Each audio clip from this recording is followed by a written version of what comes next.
And welcome back to Hoopsville, everybody. Welcome back from the holidays. My name is Dave McHugh, host of Hoopsville, and we hope you had a great holiday and Happy New Year. We are back on the air after an unexpected, 3 weeks off, I believe it was? 1, 2, and 3. Yeah, 3 weeks. We were supposed to go 2.5. Got absolutely exhausted with everything going on around the holidays. Fell under the weather a little bit as well, so we ended up canceling the last Sunday show of December back on the 20th. But we're back, and there is plenty to talk about in men's and women's basketball. A thrilling D3Hoops.com Classic was played. There was plenty of other action going on around the country. Plenty to go through, and so we will do that here tonight as best we can. I mean, let's be honest. There's a lot to talk about. We may not cover it all, but we will certainly do our best, to say the least. If you want to interact with us at D3Hoopsville or hashtag Hoopsville, email us, hoopsville at D3Hoops.com. Join us on Facebook, Facebook.com/Hoopsville. Those are the easy ways to interact with us. You can even interact with us if you want by joining us in the chat room on YouTube if you happen to be directly on our show page. If not, no worries. You know how to interact with us. We hope you will take advantage of that as well. When we left you, we had a number of guests that we were planning on coming on the show. They aren't on this week's show that I'm aware of. I have to go double check where my list is, but we have plenty to talk about in the coming months. Let's do some basic business, as it were, surrounding Division III. We are now into January. We are now pretty much into conference season. There are a few schools who may still have some out-of-conference games left, whether they're filling in a conference bye, whether they're filling in, maybe the conference is a little lighter on games, and so they're filling those items in. Lots of different things there, here and there, to fill in. So it may not all be conference, but it pretty much will be all conference, and did as of yesterday, as of this weekend, starting conference play for many schools. But if they haven't started, they will in about the next week. I don't think, off the top of my head, there's anybody who isn't going to be fully into conference play by next weekend. Again, there may be an occasional game here and there in a conference that has an extra bye or something along those lines. But there's plenty of possibilities here and there between now and then. So anyway, everybody getting into conference play certainly makes things more interesting. Saw our friend, he posted his, Night Slappy, I think it was, posted his SOS numbers already, if you can believe it. Way too early to be talking SOS, in my opinion. SOSs do not have enough data right now to really give you an idea of what's going on. First and foremost, they may tell you kind of what the out-of-conference schedule for a lot of schools looks like. Granted, they played some conference games, which is going to skew that SOS a bit more. Secondly, I should say, as you get into conference action, some teams may emerge that are better than we thought, or there's so many variables, and we're not even halfway through. Technically, we are not halfway through the season. We have a couple teams that have played 11, maybe 12 games so far this season. That is about half the 25, but some of them have not. Some have played 8, maybe 7 or 8, 9 games. So we're near the halfway point, but we're not quite there. And really, I'd like to see us past halfway. I almost want to see 2/3 to 3/4 of the season, in the books, which is why the regional rankings don't come out until the end of January, to truly understand that SOS number a little bit better. Nonetheless, he posted it. It was rather interesting to read, at least for me. As far as top 25s, it was crazy this week. The last few weeks since the last poll. The last poll came out on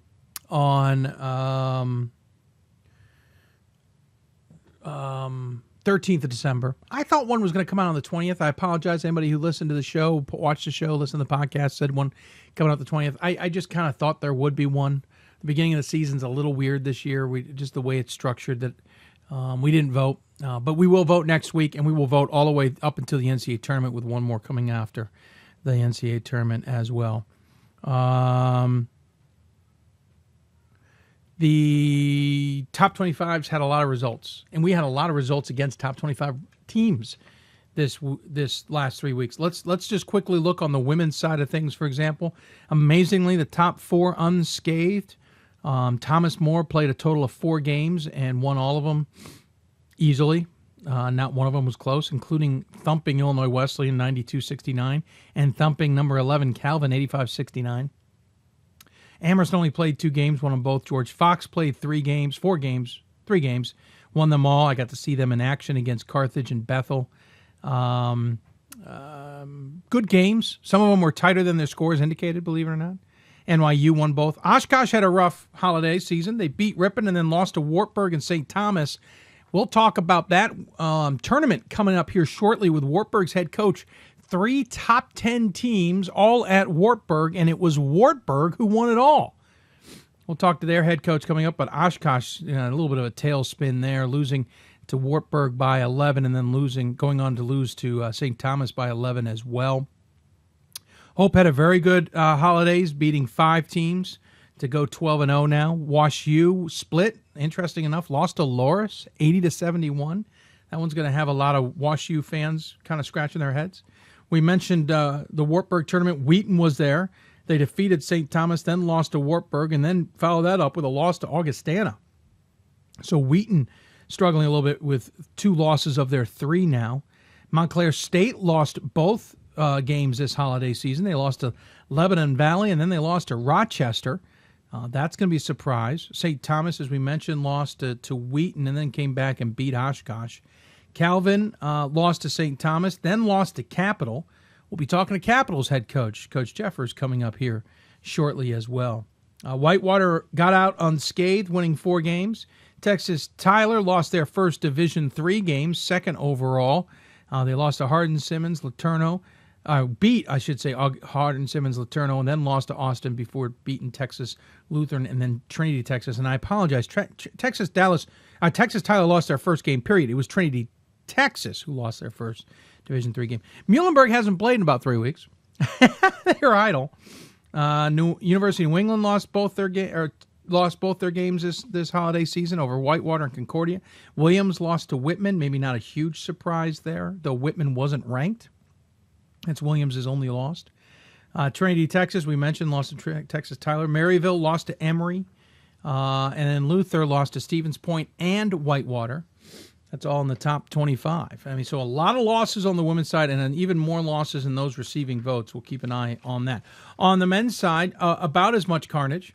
Augustana escaped the holiday season with no losses, though I do mean escape. They beat McMurray, Puget Sound, Lewis and Clark, and George Fox, beat Oshkosh, Edgewood, and Wheaton, but barely got past Wheaton, barely got past Oshkosh as well. Whitworth won their 3 games. I got to see them in action. Pretty good squad there, folks. Amherst lost to Rhodes today, 76-69. So Amherst taking their first loss of the season at number 3.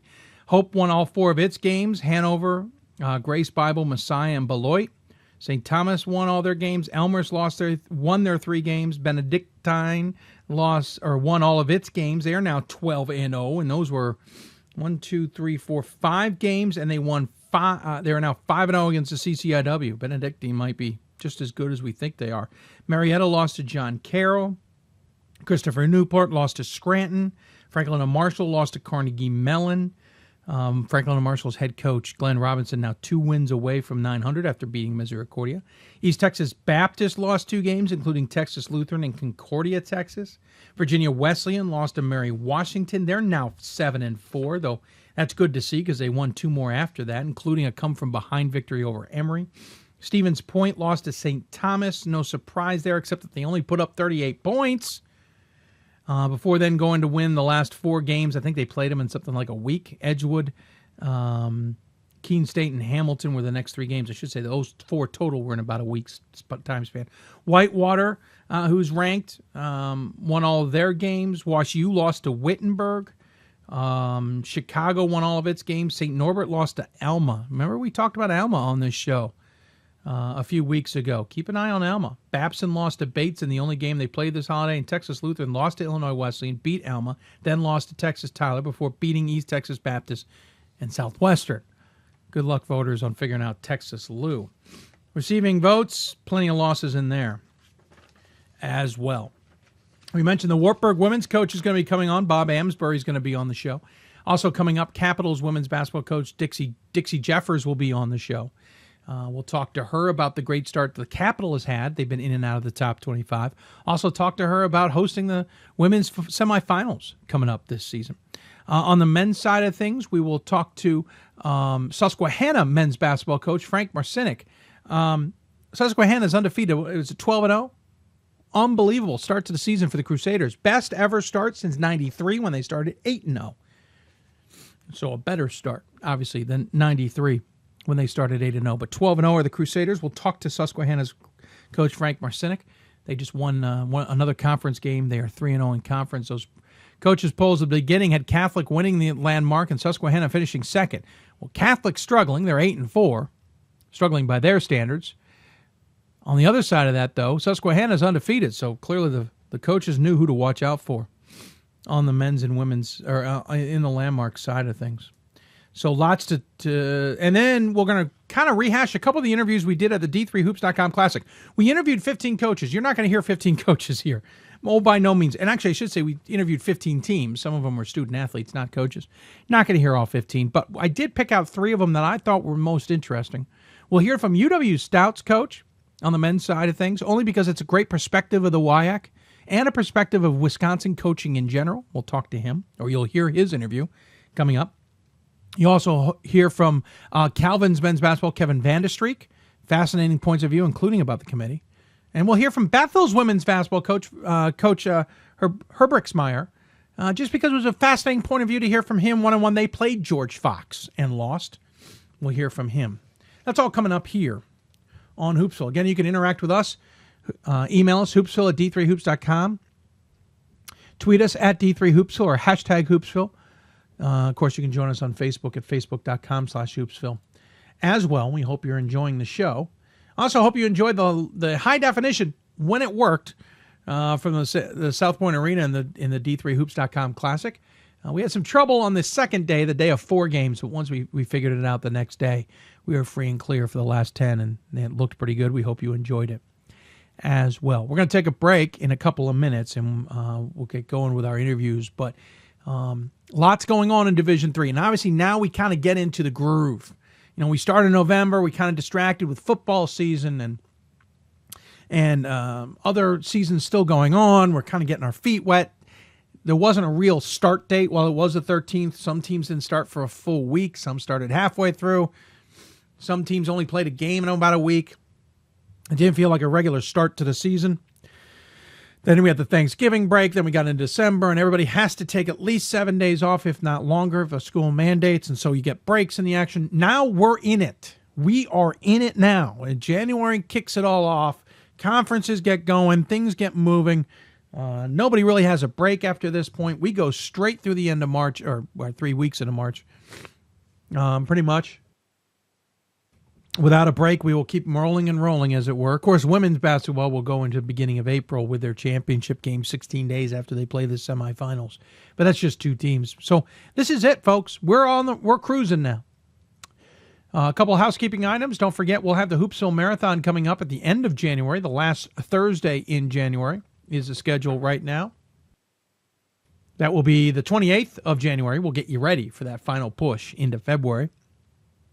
Regional rankings will come out, I believe, actually in February this year will be our first regional rankings, and that is when we will have them.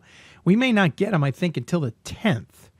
1, 2, 3, yeah. I believe we won't get our first regional rankings until February 10th, believe it or not. Just the wackiness of the calendar this year. We will announce teams in the NCAA tournament on Leap Day, February 29th this year. The championships will get going on the 3rd and 4th of March. You back time, that means regional rankings. First ones we will see of the 3 that are made public will be February 10th. So quite a bit of time. But we will talk to committee chairs, we hope, out then as well. A couple other housekeeping notes. This Thursday coming up on the show, we will not be live. We'll post a show, though. We will do interviews and get them posted. I have another commitment that evening, and so I can't be live on the 7th, but we will post a show at 7 o'clock Eastern Time. So look for that. It will be posted accordingly. The following week, on the 14th, will not be live at all unless plans change. Right now, we plan to go to the NCAA convention. and that means we'll be heading out of town about the 13th. Our goal would be to, again, put some interviews together and put that available for you on the 14th. We will see basketball games while at the NCAA convention, which means the show on the 17th will probably be either live from a hotel room or some other locale or something. We will figure that out when we get closer to the 17th. Then we're back in action on the 21st and rolling from there. Like we said, we're planning to do the marathon on the 28th.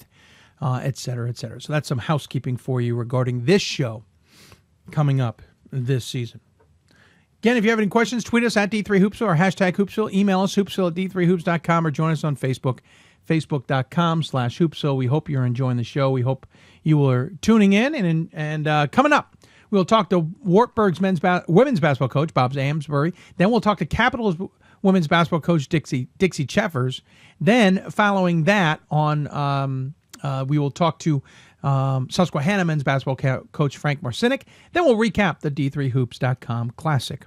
That's all coming up here on the show. And again, we hope you interact with us. And if you've missed it and you're listening to the podcast, we certainly appreciate you taking the time to do that as well. We're going to take a break. When we come back, Bob Amsbury from Wartburg joins us. You listen to Hoopsville, presented by D3Hoops.com and the National Association of Basketball Coaches. More Hoopsville right after this. College basketball lives in Kansas City at the College Basketball Experience at Sprint Center. The College Basketball Experience is the place to get your game on. It's not a museum, it's an experience you won't forget. Discover the history of the game in the National Collegiate Basketball Hall of Fame, featuring the Gallery of Honor, Mentor Circle, and Honor Theater. Suit up in the latest CBE logoed Nike gear at the CBE Hoop Shop. Elevate your game today and visit the house that college basketball built. We've got more schools than Division I, more fans than Division II, and more upsets than March Madness. There's 800 programs with over 11,000 games leading to 2 national championships. And we've been covering it all for over a decade. From Eastern to Occidental, from Puget Sound to Piedmont, from Southwestern to the University of New England, and from Hope to Calvin. Nobody covers Division III basketball like we do. We're at D3Hoops.com at www.d3hoops.com. Division III schools offer academic scholarships instead of athletic scholarships. This really puts the focus that the student athlete needs to maintain that GPA. I did receive a non-athletic scholarship upon entering school. I got the presidential scholarship, which was huge for me. I think there's more opportunities for academic scholarships in Division III. A lot of people pick schools just based on the sport and don't get that experience. Being a Division III athlete and developing my leadership skills has definitely put my name out there and helped me get more recognition on campus, but more recognition nationwide. I did win the Jostens Trophy, which is based on leadership, academics, and then how well you do on the court. I'm also the Schwartz Scholar of my class. Schwartz Scholarship is basically a scholarship that is given to a student who's identified as a likely leader. And the end of the day, it won't matter how they play on the field, it will matter how they do in the classroom.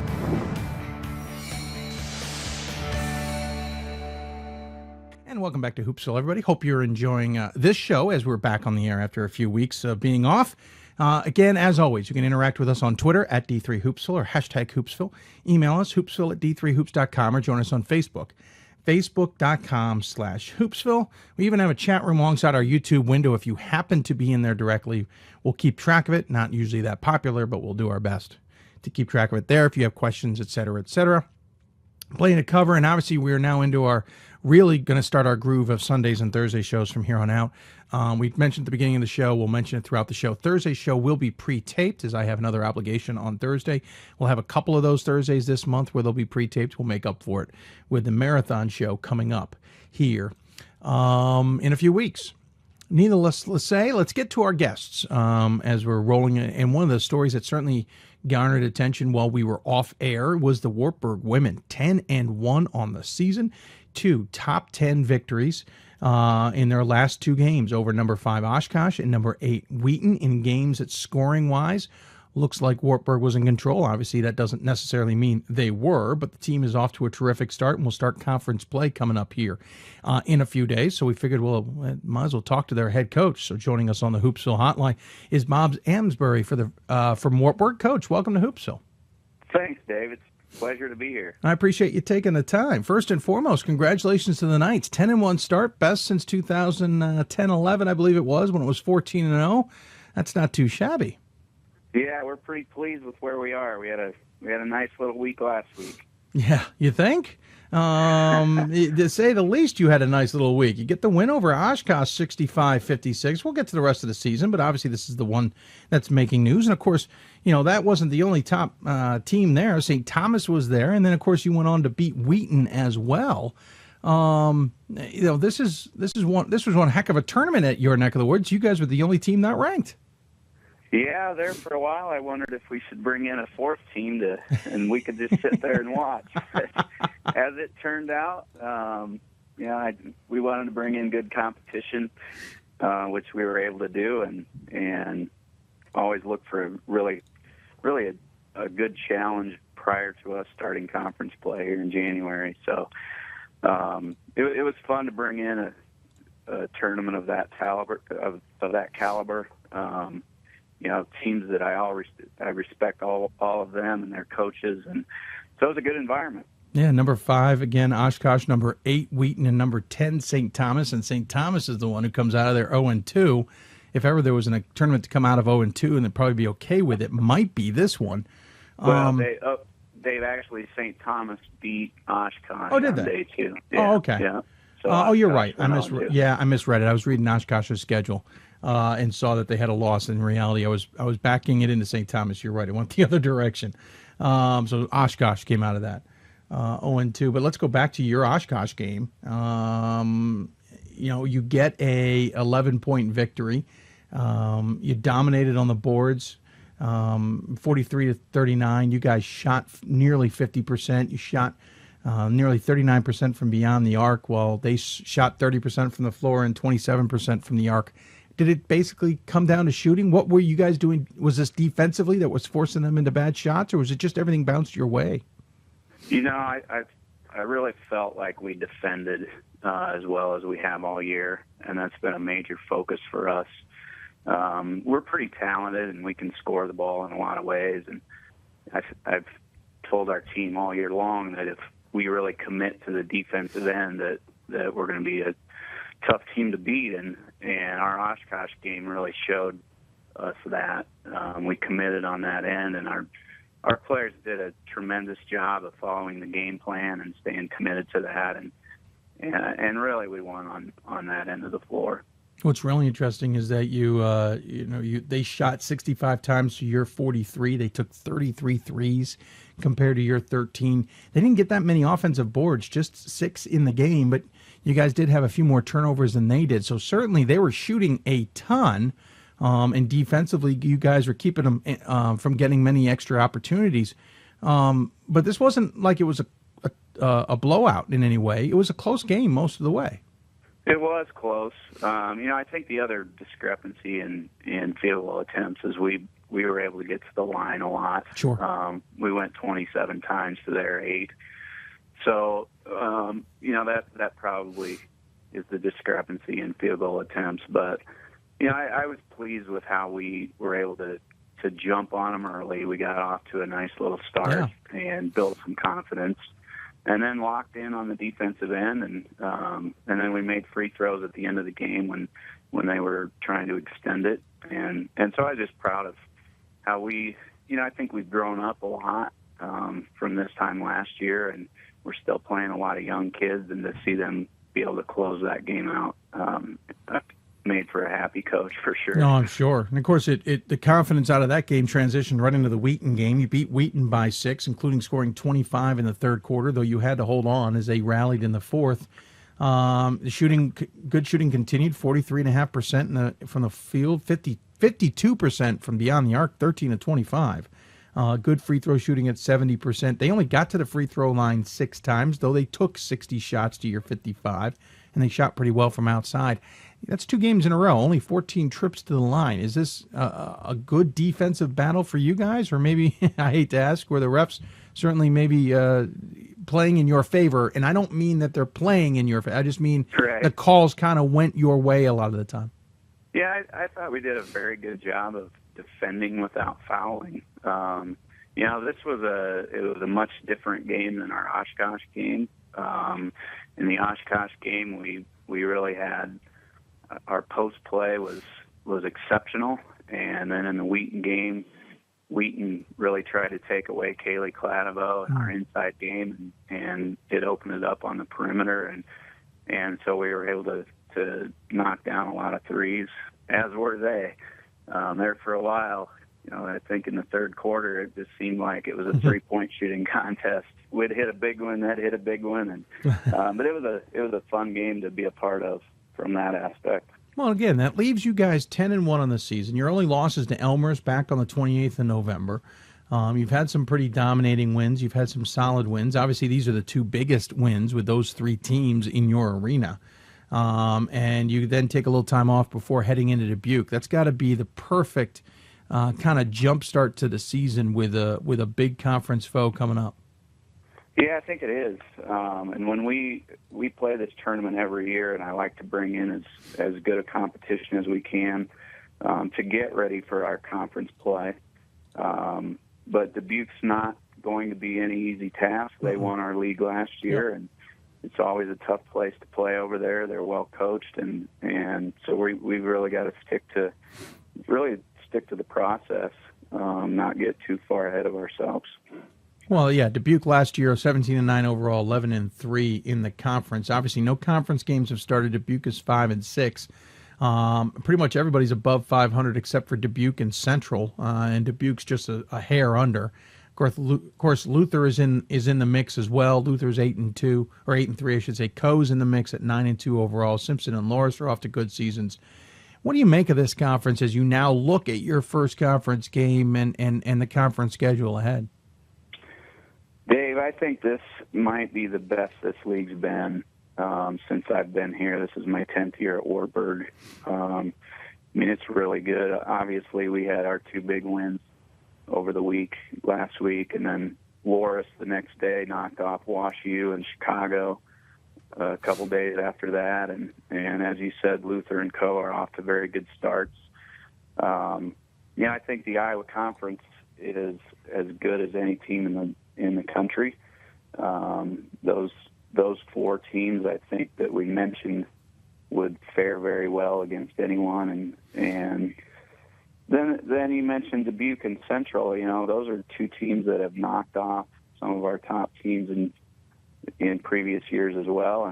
And so we really can't take off a night in our league, or we're going to get beat. So it makes for a great league. You just really have to show up every day and go to work. And the D3Hoops.com top 25 that last came out back in mid-December, and obviously we'll get a new one tomorrow. Luther's the only team in the conference getting any love at 25. They're 8-1, getting 54 points. I highly suspect that will be changing come Monday when you guys get two top 10 victories on your plate and much more. But this IIAC is hard to read. I mean, it's been a fickle beast, as it were, especially on the women's side over the last few years. Is this a changing of the guard a little bit? Are we seeing better play out of this conference, especially at the top, than we've seen in years past? Well, I think if you go back a few years, we had Simpson and Luther several years ago, Co a few years ago. Those teams were at least getting to the Sweet 16, and I think last year our league was extremely young, and now we're all growing up a little bit, and I do think that we do beat each other up a little bit too much in most years, but I think our league is really good this year. And as I said, it was young last year, and I thought we had some really good showings. And sometimes when talent meets experience, some big things can start to happen, and I think that's happening in our league. Talking with Bob Amsbury here. Wartburg women's basketball team is 10-1 overall. Coach is 285 and 201 in his 10th season. Of course, 15 wins away from 300. Coach, don't worry, I won't ask you what that's like because we don't know when you're going to get to it. We don't want to put your mind that far ahead.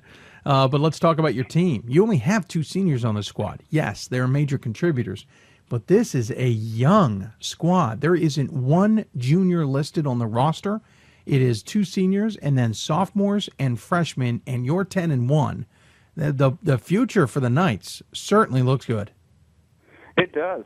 Kaylee Cladovo is our senior center. and she's a dynamic player. She's a first-team all-conference returnee. She and her classmate Bobby Burrows was second-team all-league last year. And they complement each other very, very well. Kaylee's our inside show, and then Bobby can really stretch the defense. Is a tremendous three-point shooter, and those two lead us both on the floor and off the floor. They've done a tremendous job. And then, as you mentioned, we have no juniors. The rest of our rotation is a bunch of sophomores that are really, really talented. And they got some experience last year in a year that was a year of growth, really. I mean, they're really talented. But we do, of those kids, we do return our 6 leading scorers from last year. So we were freshman heavy last year, and those players have grown up a little bit and are playing really well right now. You talk about Kaylee and you talk about Bobby, the 2 seniors on the squad. Kaylee, 15 points a game, 8 rebounds a game, 10 blocks in the game, second on the team, shoots 54% from the floor, 72% from the line. Bobby, on the other hand, she has hit 37 total shots, 28 of them from beyond the arc. She's 41.6 from the floor and 41.2 from the three-point line. You do not want to get into a shooting war with her. And she also shoots 86% from the free throw line while averaging 10.5 points and 4 rebounds. That's a heck of a dynamic duo. But then these sophomores fill in the holes. I mean, Katie Summer, 12 points a game. Morgan Neondorf, 9 points a game. Miranda Murphy, 8.5 points a game. Kaylee's twin sister, Christy, we'll talk about in a minute, 8.5 points a game, and plus a whole mess of other players who are averaging 4 points as well. This is a deep team. When you got 3 players in double figures and 3 more with 8 points or more, you got a lot of scoring threats.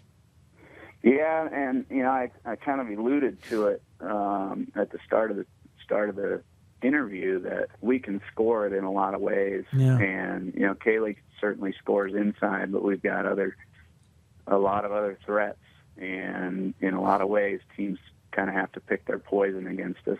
If they want to try to take away Kaylee, we can really extend it from the perimeter, and I think we're shooting about 38% from three-point range, and it's a pretty good combination.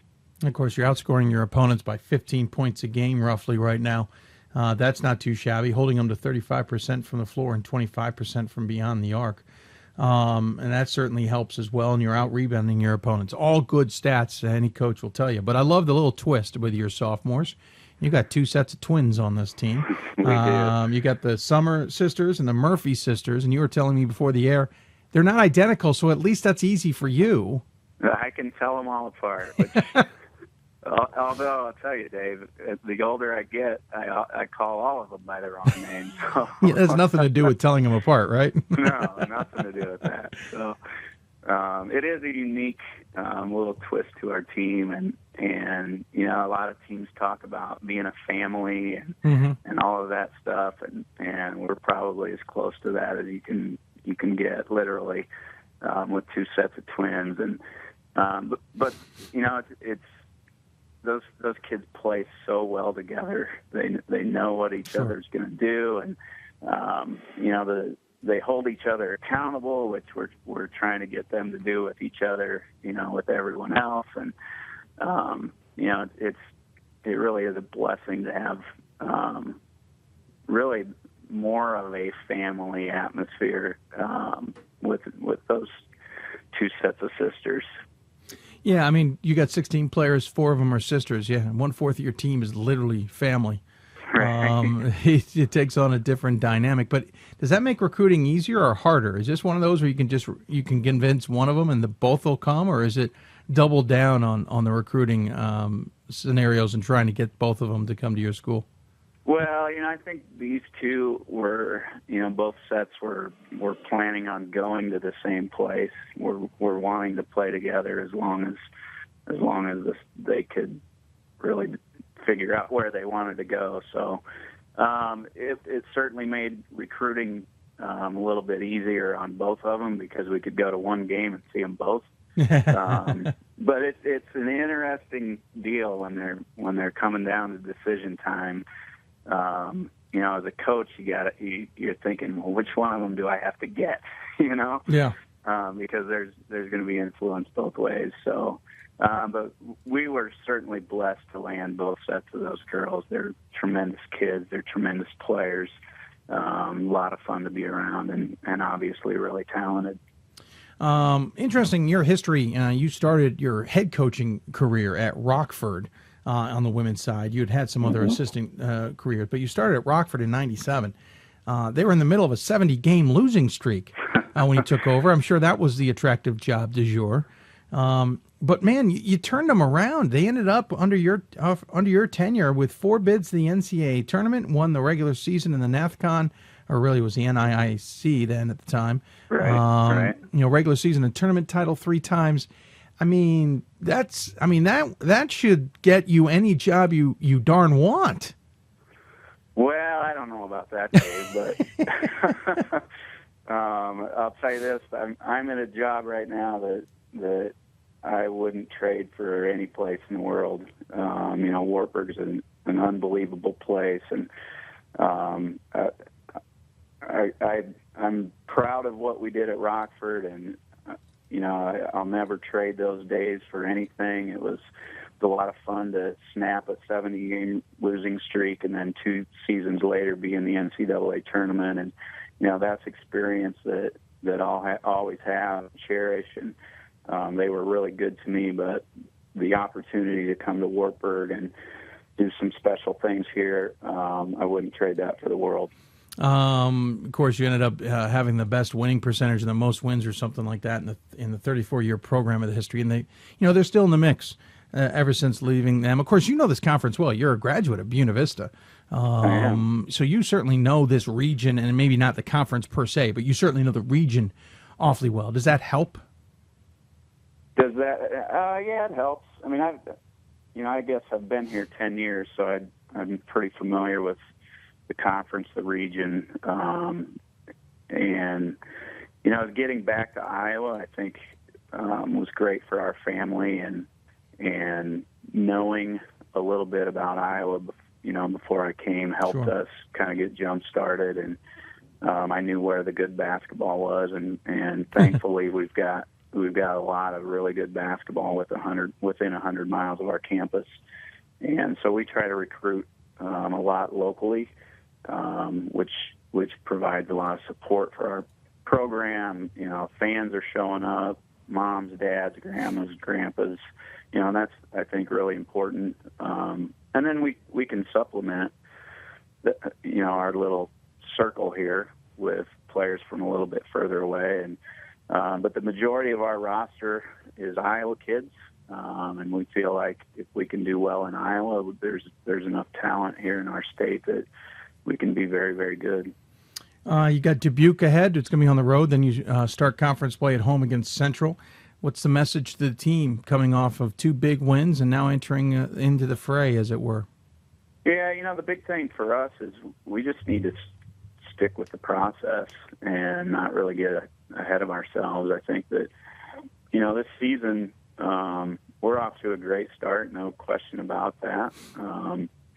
But a lot of that started a year ago, and it was important for us to, especially as young as we are, to go through some tough times last year through experience, and I think we started 8-0 last year, and then we went up to St. Thomas and got steamrolled by a really, really good team, but that was good for us, and we learned that there's a whole different level that we need to attain to, and then we got into conference play last year and really struggled out of the gate.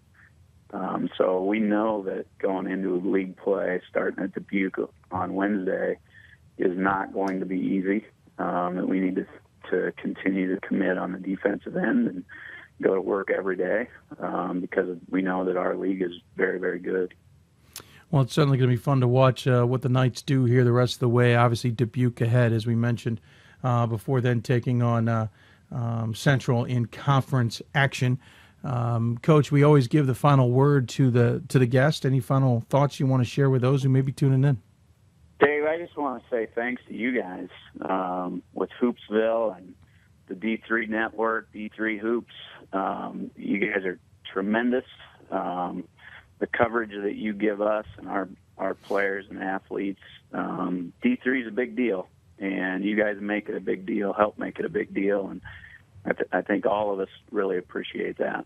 Well, thank you, Coach. I appreciate the kind words. Good luck in the new year, as it were. Obviously, with the big games coming up ahead, we're looking forward to seeing the Knights maybe ranked tomorrow, but more importantly, having a good rest of the season.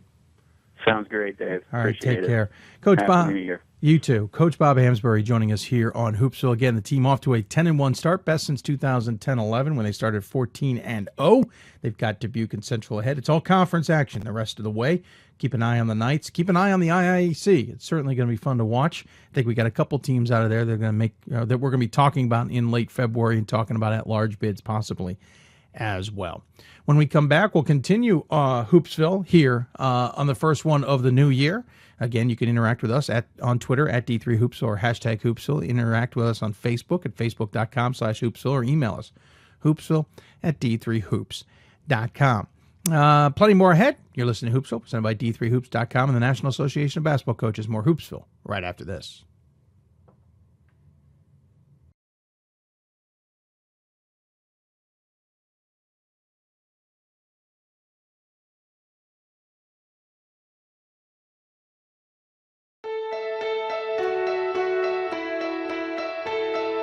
For the love of the game. That's what it's all about, they say. But for those of us who are Division III student athletes, it's more than that, a lot more. Sure, the game is important, but as we work so hard to build both mind and body, it's more about team and the schools and communities we represent.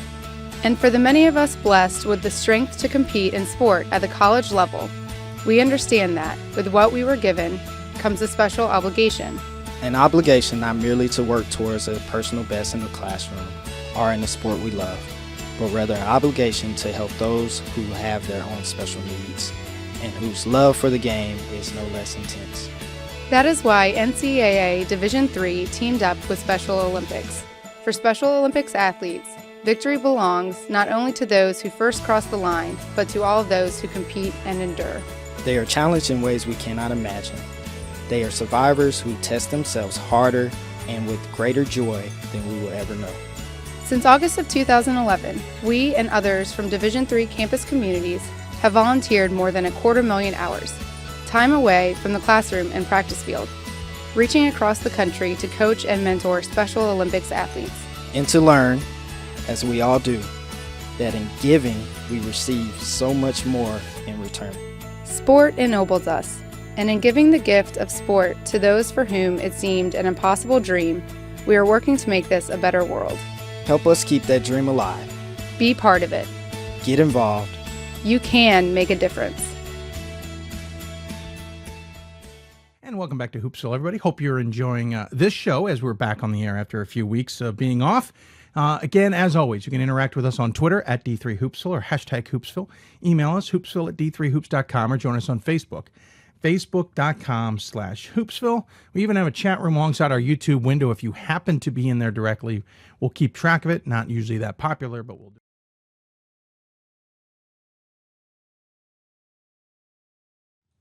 And we're back with Hoopsville. Not sure what happened there with our pre-recorded interview with Wartburg there. Clearly something got screwed up. It's probably our New Year's gremlins.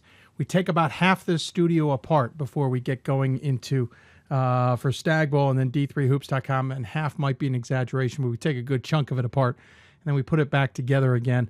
And I think I've, even on the computer, had a couple gremlins in there that I just haven't worked out. We'll keep to work on them. At least, Thursday's show will be pre-taped, and then next Sunday we'll be back on the air. We'll have a week to work off the live gremlins, as it were. Hope you're enjoying the show. If you have any questions for us, tweet us at D3Hoopsville or hashtag Hoopsville. Email us, hoopsville@d3hoops.com. Join us on Facebook, facebook.com/Hoopsville. Now time to talk to another coach who's having a pretty darn good season. And it's coming out of the Great Lakes, where there's been a lot of good basketball so far this season on the men's and women's side. Certainly, if you want to see some good basketball, you might want to head into Ohio, Indiana, and Michigan for all we know. But at the same time, this school is going to be hosting a pretty big tournament set of games coming up in March. All of that, the topic of conversation here today as we get ready for one of my favorite names in Division III basketball. It is Dixie Jeffers from Capital Women's Basketball. Coach, are you there? I'm here. Good. She joins us successfully on the D3Hoops.com. On the Hoopsville, I should say, hotline. Coach, first and foremost, congratulations on the starts of the season. 10-2 out of the gate. Yeah, a little bump in the road. We'll talk about that. But you got to be thrilled, especially after the last couple of years where you guys have not had the seasons you're used to.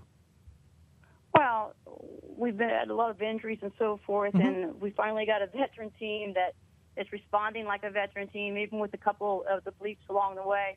We're playing some pretty good basketball right now. Yeah, absolutely. Of course, start the season with 6 straight wins over Bridgewater of Virginia, Eastern Mennonite, Mount Oleosis, Ohio Wesleyan, Whitburg, and Wilmington. Of course, then you guys hit the bump in the road in Mount Union and Ohio Northern, and then I've rattled off 4 straight since then. Let's talk about that bump in the road, Mount Union and Ohio Northern. Of course, the OAC is not as easy. I don't know if it's ever been easy, but it's not easy at all in any general sense of the term right now. And of course, you ran into two of the tougher opponents right there in Ohio Northern and Mount Union.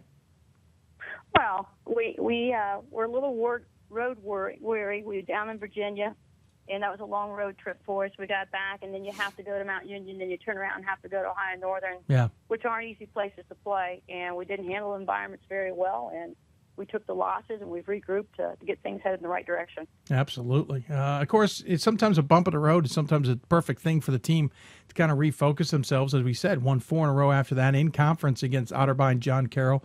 Then took your holiday break and then played Misericordia and then got a big win over Calvin. Calvin squad, who probably would love to see the holidays disappear, in all honesty. But that's a nice little holiday run for you guys right there. Right through that December, through that final stretch, you got a couple of solid wins there, and obviously got that win in conference, et cetera, et cetera. I think every team goes through some type of lull, and for most teams, I think it's early January to mid-January for some reason.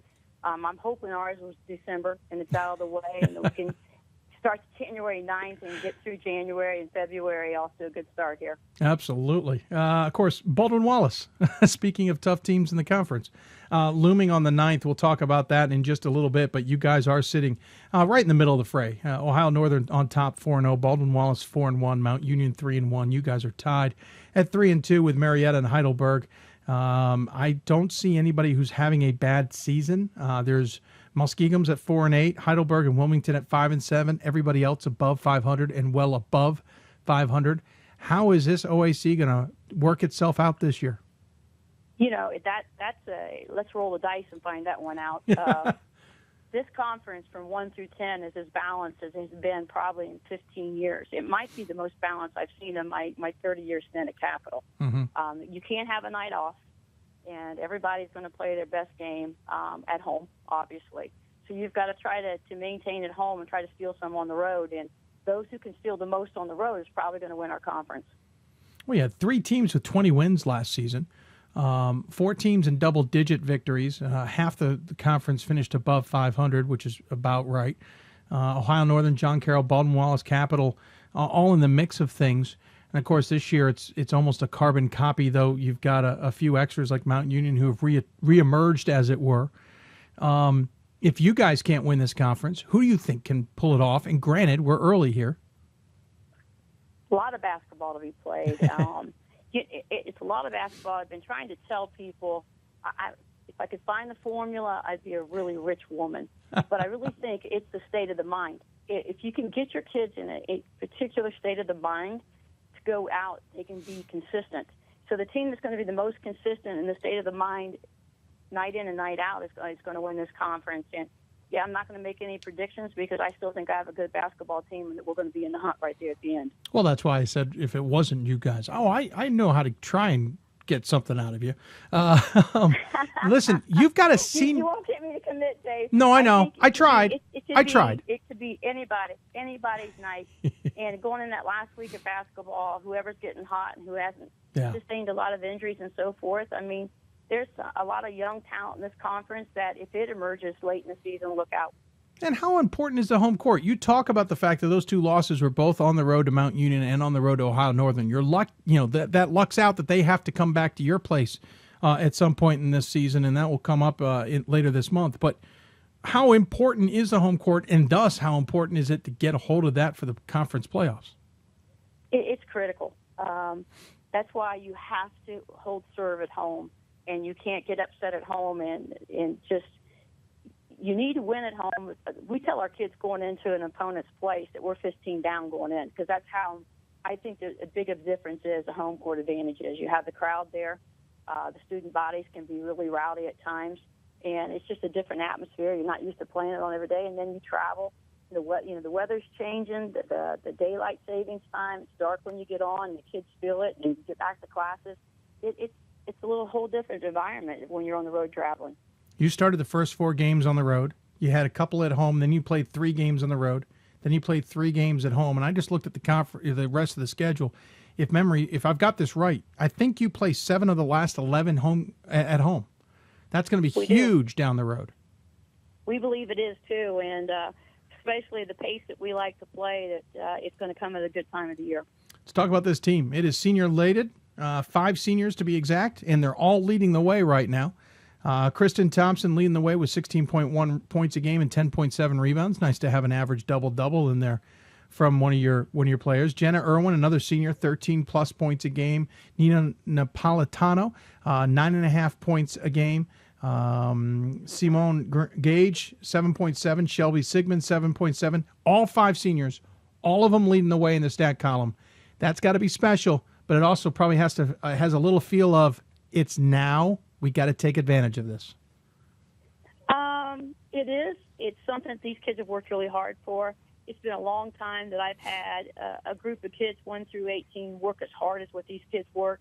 Every day they come out and meet my demands, and my demands are not easy. Mm-hmm. And they come out and they want this, they want it, and I think part of the problem is they want it just a little too much. Mm-hmm. So we've had to rethink things and had to reback some things off, not from a work habit, just from a mental state and so forth, and tried to put some fun back into the game for the kids and get them to relax and go out and play a little bit freer. Well, you've played, 9 players in 11 of the 12 games, 7 of them in all 12. You've played, 9 of players, I think, have played in at least 9 of those 12 games. I mean, you're willing to go deep on the bench, and certainly you've played a number of players when necessary. I'm willing to go to our bench. I think we can even go a little bit deeper here after we get back again from another break of playing. It's been a crazy schedule, as you alluded to earlier in the show, is that we've had 3 different mini breaks, so that's a little unusual for us. So we come back again tomorrow night to start again. But we play at such a high pace, and we see a lot of different presses, and we see and everybody's matching different players with you and so forth. So there's a lot of strategy going on, more so now than what it was. I don't know if the rule changes that have been implemented that has caused coaches to do that more. But I'm really, really proud of this senior-laden bunch of kids. They're helping us develop our kids for the following year and so forth. So I wouldn't know if it's now or we're looking to see how good we can become. Let's talk. We've talked about the team and the 5 seniors there, obviously. What's the nuances, or who's the player who's not shown up the stat sheet that is driving the ship, or the players, or what's the underlying thing that as a fan of Division III, or somebody who doesn't know your program extremely well, any of those scenarios, looks at the stat sheet and goes, okay, I think I know this team, but what do we don't know that would make us appreciate who this Crusaders squad really is? I think that the quiet leader on our team is Simone Gage. I think a lot of coaches that want to control the offense and so forth will say that their point guard is a necessity. And so Simone is huge for us. Not that each kid is not, but Simone is huge for us at handling the ball, handling the pressure, making the right decisions, disseminate the ball where it needs to be at the right time. And it helps to have Kristen Thompson, a caliber of player like her, the inside that can control the boards. And one of the kids said against the Calvin game, Kristen, go get the ball. And I just turned around and said, she will. And she went and got it. I mean, so I'm very, very confident in this bunch of kids. I'm very, very confident in the support and the team chemistry that we have. I think defensively is where people don't understand that we're pretty good defensively, and that we're just going to keep playing and playing and playing, and we'll do things. We're not afraid to mix things up. we'll change defenses. We'll, switch. We'll trap. We'll do whatever we have to do. But we play very, very hard defensively. This squad, obviously, you talk about these mini breaks. How do you keep them focused? I was going to bring up the fact that you don't play until the 9th against Baldwin Wallace, having played Calvin on the 30th. You had that mini break between John Carroll and Misericordia. Obviously, you had one earlier in the season as well. But how do you refocus them after a big win over Calvin and hitting the road against what's going to be a major game to restart conference play? I think because we are simulating, I think that helps. We definitely needed another break. The kids were extremely tired mentally and physically after the Calvin game and the weekend of having to play back-to-back again. So giving them 4 days off and then bringing them back, they know that we're going to have hard, intense practices and that we're going to work to get better. We're going to put some new things in to get ready to open up for conference play because we know this is our last opportunity. So we have to refocus to get the new stuff in, to sharpen what we need to resharpen and continue on the road of what we're trying to do. Obviously, you've had plenty of coaching experience, 30-some-odd years. Obviously, most of them at Capital.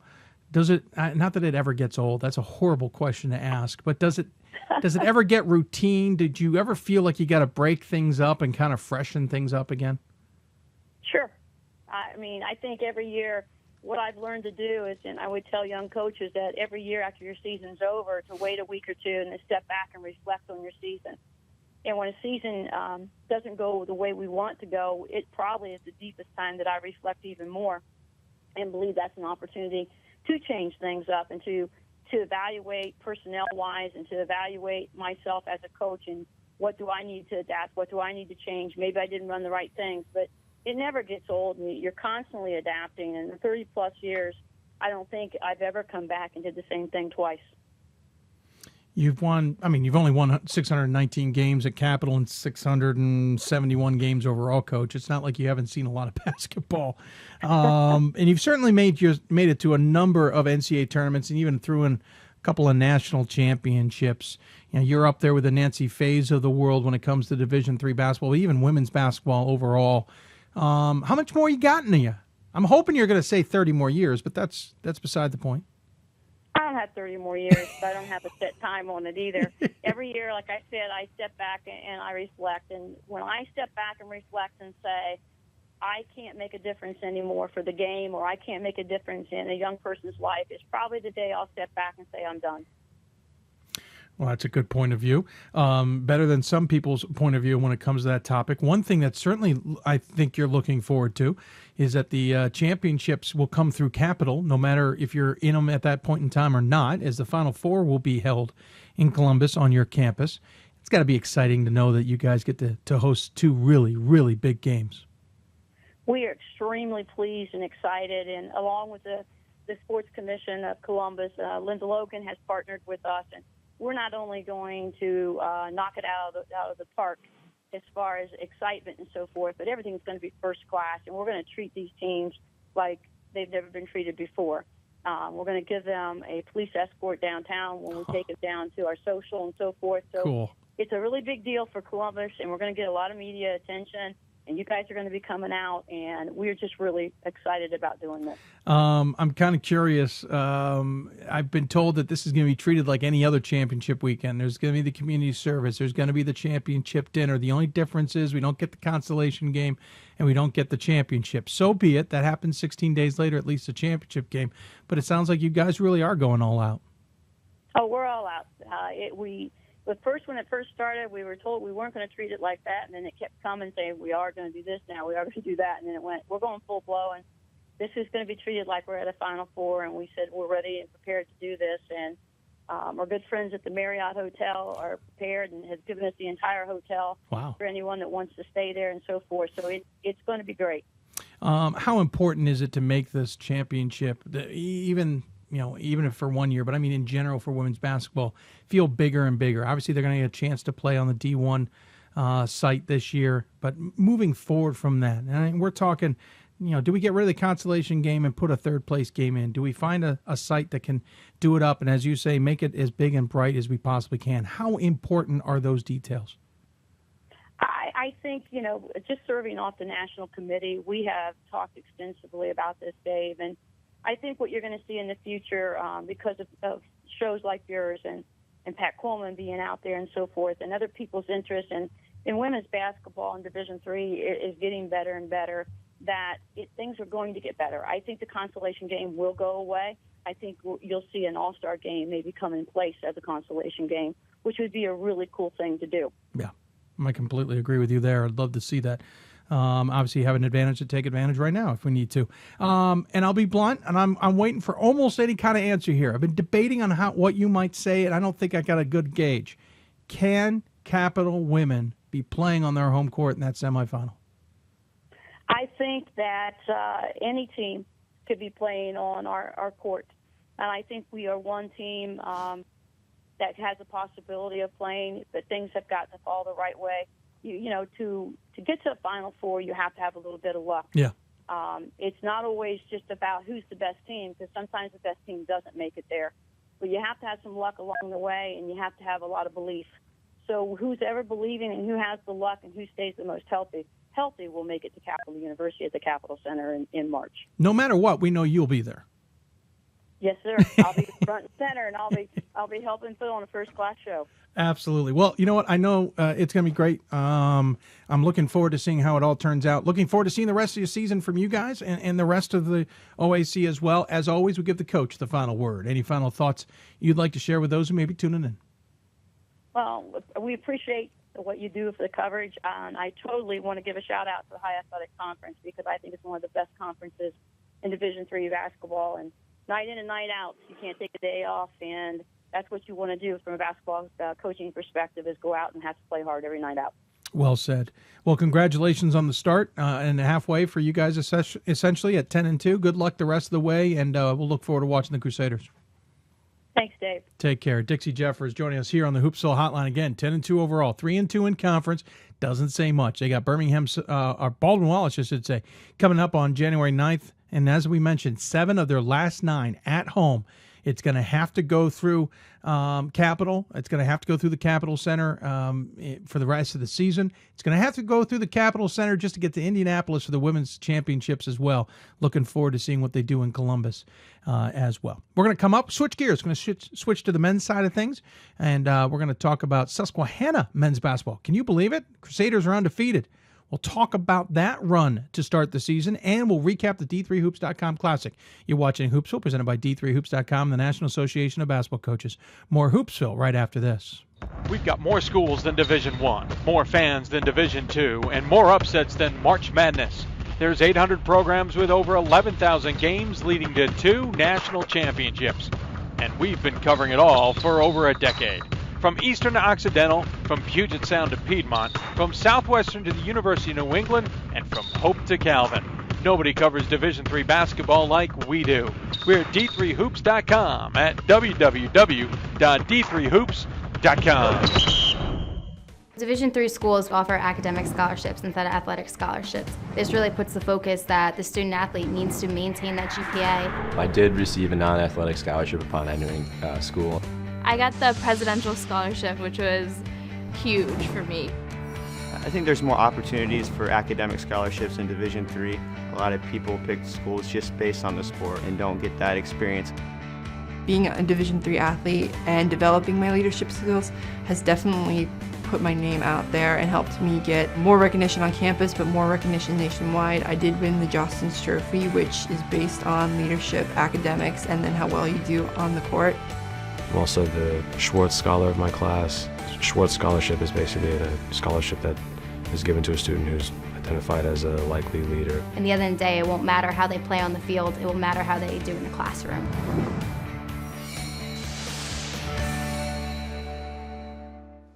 College basketball lives in Kansas City at the College Basketball Experience at Sprint Center. The College Basketball Experience is the place to get your game on. It's not a museum, it's an experience you won't forget. Discover the history of the game in the National Collegiate Basketball Hall of Fame, featuring the Gallery of Honor, Mentor's Circle, and Honor Theater. Suit up in the latest CBE logoed Nike gear at the CBE Hoop Shop. Elevate your game today and visit the house that college basketball built.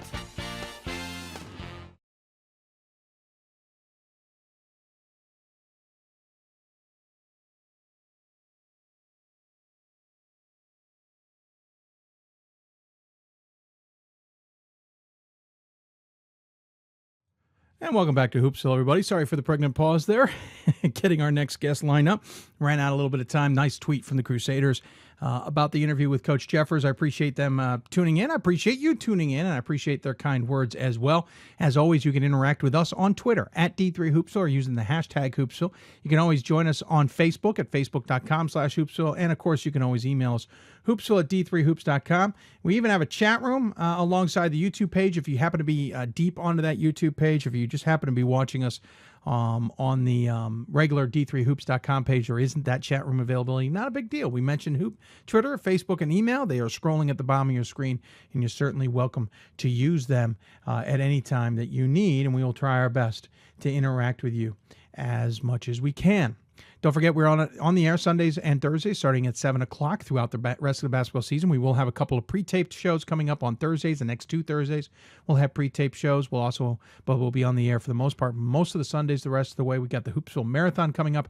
By the way, speaking of the Hoopsville Marathon, we'll also have the Hoopsville fundraising efforts coming back. We are taking those, shaping those right now, trying to find out the right way. But we heard a lot of people in the beginning of the season ask us if we were going to do that again. We will bring that back in some capacity, and obviously the marathon will have a major part of that as well. Let's switch gears, talk men's basketball. And when you talk about men's basketball, there is definitely one surprise out of the Mid-Atlantic, which there's been actually, to be completely honest with you, several surprises out of the Mid-Atlantic in basketball this season. Some good, some bad. This one is definitely good. You start the season 12-0, you deserve some recognition. And that is definitely the case for the Crusaders. Now, I will admit, I debated about getting Susquehanna on the show, mainly because I knew I'd be seeing them in a matter of weeks. But I also know how this works. It's the basketball season. Teams don't just stay undefeated. Teams don't get into conference play and just roll through it if they've started the season well. You better get them when the getting's good, as it were. And so I made sure we got Frank Mercinic. And Coach Frank Mercinic joins us on the Hoopsville Hotline. Coach, welcome to Hoopsville, sir. Dave, it's great to be here. Well, I appreciate you taking the time. First and foremost, don't know if you can clear this up or not. I know there's talk about getting rid of the Crusaders name. I believe it's actually been gotten rid of. Do we have a mascot we can call you guys, or are you just Susquehanna for the rest of this interview? We are the Susquehanna Crusaders as of today, and we'll be the Crusaders through the end of this year. Okay. And there's a process ongoing right now to help find a new nickname. So we are the Crusaders. Thank you. It just helps me now to know whether I'm saying it completely wrong, or at least I can say it. You can say it. Awesome. We say it all the time. Go Crusaders. Great. Well, I appreciate it, Coach. Well, first and foremost, congratulations on the start to the season. 12-0. Heck of a start. And you've got some good wins in there. We'll talk about those certainly. Best start since 93, I believe it was, when you guys got out to an 8-0 start. I'll freely admit, Coach, beginning of the season, saw the landmark conference vote come in. You guys finished second. Kind of tilted my head and said, I thought Scranton might be there, maybe Susquehanna third or fourth. Coaches knew something, that you guys were going to be good this year. Did you think you could get off to this good a start? If you had asked me back on November 16th, would we be 12-0, I would have said no way. I thought our team might be better. As a matter of fact, I expected our team to be better, but I knew that our schedule was maybe one of the better schedules we've played in my time at Susquehanna. Mm-hmm. And I started at Susquehanna back in 1982, so I've been here as an assistant coach and a head coach for quite some time. And I thought we really, really had some tough hurdles to get over. And to this point, we've gotten over them all. Well, I mean, great start. And yes, I would admit, one of the tougher schedules I think I've seen from you guys as well. Started the season with a Misericordia win, played out of conference against Penn State and Wilkes-Barre. Got a big win there. You beat Kings easily. You beat Lycoming, who has turned out to be a darn good team in the Mid-Atlantic. They're 9-3 right now, having lost just a Widener, but that's probably a blip on the radar. Beat Penn State Harrisburg, who has been a thorn in the side of some good teams. Then you beat Catholic. They were ranked 22 at the time. You beat Merchant Marine, then came back and beat number 15 Trinity, Connecticut. You just beat Hopkins over the holiday break as well. You guys are getting the job done when you really need to right now before you really get into the meat of the conference schedule. Yeah, we have, Dave. We've, as you mentioned, went through our schedule. We've played some really, really good teams, some on the road, some at some neutral sites. Catholic was a game at Susquehanna, but nonetheless, we've risen to the occasion each and every time. and kind of have a real confident and positive attitude working right now. Yeah, it certainly seems to be well. And obviously, you mentioned your guys were at Albright. You played a couple of tournaments. You played at Kings, where you also played the apprentice school, and then you played Albright, as you mentioned, where you got the win over Hopkins and then beat Albright in the title game. And then, more importantly, Coach, you came back and you got Moravian in that third conference game, but the first one since the break, to kind of get that momentum back in gear and moving forward. And you got Scranton coming up here on Thursday. So it was important to get that win over Moravian, I'm assuming. Absolutely. The reason we played in the Albright tournament on the 29th and 30th was to kind of get back in the swing of things, hopefully get some momentum going into conference play. And I thought an advantage we had over Moravian is, we had played those two games where Moravian, unfortunately, due to their scheduling, did not play, I believe, since the 12th of December. That's a long layoff and a tough one for them to handle, and I think that was kind of advantageous to us in yesterday's win. Certainly, I think that falls under the category of you take what you can get, and sometimes that's just the scenario that's drawn up for you, but it's a big win at least to get under your belt. This landmark conference, tough to put a finger on this year. Everyone thought Catholic would have a good season. They're struggling, especially defensively this year. So everyone thought you would finish second. I'm talking to everyone being coaches, and you guys are obviously playing up to that. Scranton was figured to be third, but then the rest of the conference is wide open. Teams have gotten better. This isn't just going to be a cakewalk necessarily through the landmark, and you certainly know Catholic's going to come back gunning for you. Absolutely. To draw a little comparison between last year and this year, as I said this earlier in the show, I thought that our team this year would be better, but I didn't know that our record would be as good. Because last year, our conference was pretty top-heavy. You had Catholic, Scranton, Susquehanna, and then the other six, to be quite honest with you, were not that good. They were not. It wasn't their years. But this year, I think seven of the nine teams in our conference right now have records of 500 or better.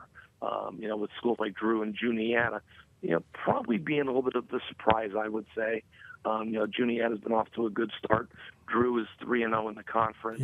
I do think the conference top to bottom is very good, and I think that there'll be some nights when you go back and check D3 Hoops scores and say, wow, I think that's going to happen. So it's really important that you take care of business when you have the chance. I always felt this was to make the playoffs, not to win. I thought you needed to win at home and split on the road. But I think to win the conference, I'm going to guess 2 losses will probably get you to that first spot. But God only knows. Interesting enough, we had Juniata's coach on the last show. We don't tend to go conference back to back, but it was 3 weeks ago, and a lot has changed. They've lost 2 out of 3 since over the break, and obviously you guys have continued to steamroll since then. But it's interesting you say you think this is going to be a 2-loss conference at the top. How much is this beating up going to probably cost the conference that extra bid that I know the conference has coveted quite a bit to the NCAA tournament? Well, again, if we do beat up on one another, the one thing we have to look back on, and I saw it on your site a week or 2 ago, we were one of the better leagues in out-of-conference record as well. I think we, 5th, 6th, I forget where we were. But as I look at our conference and how we've done out-of-conference, we've really, really performed well. And so I hope that, as all the numbers play out, through the regional rankings, that conference strength of schedule outside of conference strength schedule is what I'm referring to, does hold some weight. But again, if you win 20, you got to think you're in the mix. But it could come back to bite some people if business is not taken care of, and 18 or 19 wins probably will not get it done. This conference over the years since it was formed has always had high expectations, especially on the men's side, and unfortunately sometimes you just have some teams that have just not fulfilled it in the NCAA tournament, and we haven't gotten extra bids. The bottom of the conference, let's be honest, hasn't been that good. It's been a little disappointing. There has been some changing of the guard, as it were, over the last year, 2 years. Is this conference maybe turning the corner in the right direction? Are we starting to see signs that this is going to be a deeper conference and maybe a little bit more of a national conference than it used to be? Well, I hope so. I think that when you look at the conference, I think that You start with Scranton and Catholic. I think we are right there, but have not been in the NCAA tournament or played at the level that they have consistently. We've won our share of games. We've played for conference championships. We've been consistently in the playoffs. We've had great regular seasons, but we've had a lot of teams in the conference one and done, or win one, lose the second. We've not made the deep runs in the NCAA tournament like you might expect. When you look at our conference, Catholic has won a national title, Scranton has won 2 national titles, and Elizabethtown has played for a national title. That's pretty good. I think there's other conferences that could say the same thing, but I think our conference has good basketball tradition. We're still a fairly new conference. I'm going to say we're in our maybe 8th or 9th year, and I'm really hopeful that, as you said, that we're becoming a deeper conference, a better conference. I think I'd love to see us be great. Next year we'll be back to 8 teams, but I'd like to see us really be great 1 through 8. I think it's only good for the conference. When we win the conference play, and hopefully people have challenged themselves with good out-of-conference games and come into conference play with good, hearty records, so that the strength of the conference is viewed both regionally as being one of the best and also on the national level. The region's up in the air as well this year. It's come back into the conversation nationally. It used to be not that great a region, but the Capital Athletic Conference with St. Mary's, Christopher Newport, even Wesley of the years past has certainly made the conversation more interesting. The MAC Commonwealth in the last few years has certainly re-engaged the conversation into the best of the best in the nation. Of course, Landmark has representation in there as well. The Mid-Atlantic, though, has turned on its head a little bit. It's a free-for-all just a little bit. Obviously, regional rankings don't come out for a really long time in the grand scheme of things, but it is certainly interesting on a regional side just to see how everybody's matching up this year. Yeah, some interesting games. Scranton going to Christopher Newport and knocking them off last week, I thought was a really big win for our conference. Carl Danzig's a terrific coach, terrific guy, has been very consistent. The people at Scranton aren't always happy, believe me, Coach Nancy. He's really a good coach that does it the right way and a great guy. Yeah. And John Krikorian at Christopher Newport was in our league previously at Merchant Marine and also a terrific coach. So for Scranton to get down there and get the win, I think that says nice things about our conference. And, again, I think that when you look at the NESCAC, that's always viewed as arguably the best Division III conference in the country. And for us to be able to beat Trinity, who last year was, a strong participant in the NCAAs, I think, speaks volumes. And their team pretty much returns, not totally intact, but they return most of their team. And then for us to go and get Hopkins, who was a Sweet 16 team last year from Centennial, which I think has been a little bit above our conference as well. Might be a sign of maybe the changing of the guard. You talked about the region being kind of turned upside down, but I do think that there's a little bit of a shifting. Like if you were to look at our record, our landmark record, maybe the last 2 years against the Commonwealth, I think we probably. I don't want to sound egotistical. I think we've pretty much have dominated them the last 2 years. Well, it certainly has been interesting. You're right, that Scranton win is certainly big. By the way, last conference question I have for you before we talk about your team specifically. This is the last year with Merchant Marine. You guys will pair back to 8 because the Elizabethtown obviously came in and made it a little bit uneven. So things will settle down a little bit. You'll get 2 more games out of conference. How important will the scheduling in the next few years be for you guys? Well, I was not a fan of 9 teams just because of the number of dates you need with the bye. So I'm glad we're going back to 8. I'm hoping we'll stay at 8, which I think we will. And we need to be selective in how we schedule out of conference games. I love to play a Division I game every year if I can. I think this will allow us to get a Division I game next year, and then also try to schedule somebody else that's a really good opponent, whether it's going to a tournament that's a quality tournament, or just scheduling a single game where you end up with a home and home series for 2 years. But it's important because if our conference is to be viewed as one of the better ones in the country, we better get out and play good people and perform well. So scheduling is always very important. You look at your squad, you got 3 seniors on it, but you have a whole host of sophomores, juniors, and freshmen, no particular order there, apparently. So it's a well-balanced, deep team. And when you look at the scoring, it's 2 seniors and 2 juniors who are your top 4 leading the way. Brandon Headley at 12.1 points a game. He's a senior. Josh Miller, 16 points a game. Stephen Weidlich, 15.8 points a game, and Dan Weiss at 12.1 points a game. Good thing you mentioned Weidlich's name. I'm going to need to say it in a few weeks. But 2 and 2 there, juniors and seniors, and obviously a lot of guys below that who are contributing. So you've got a little bit of an impetus because you got a couple seniors leading the way. This is a talented squad, but you've got talent behind this. Looks like you're building very nicely into the future here. I like where we're at, Dave, and I like the direction that we're pointed. Nothing's ever guaranteed.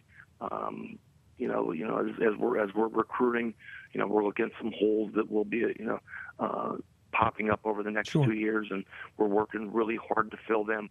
This year we're going to graduate, 2 guys that are major contributors, in Brandon Headley and Josh Miller. Brandon's going to go down as one of the top players ever play at Susquehanna. Is well over 1,000 points already, has broken, every 3-point record in school history. And but I think he's only driven by one thing right now, and that's winning a championship. I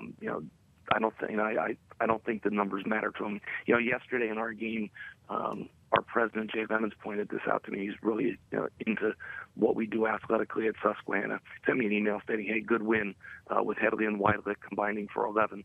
Now, that's great. And, so that's a fact. He's the best. Yeah. And when you have 2 guys like Stephen and Brandon who had to carry us for the last 2 years, we kind of went as they went, particularly last year. Now they don't have to do that. They can on any given night, but we have so much more balance. Josh Miller has had some really big games. Had a big game yesterday. Had a big game at Catholic. Danny Weiss has been very consistent for us, which gives us a post presence that we didn't have a year ago.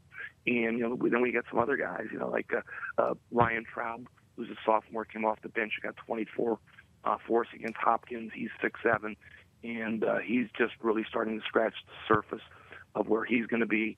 Dalton Riekert plays point guard for us and can score it, but that's not what he's been asked to do. And then yesterday we got a really nice performance from a freshman point guard, Tyler Hoagland, where he comes off the bench and hits, I think he went 4 for 5 from 3. And, he's not been doing that because that's not what's been necessary. But this is a team that's willing to do whatever it takes. And, there are no egos. Nobody really cares, which is really, really why we are where we are.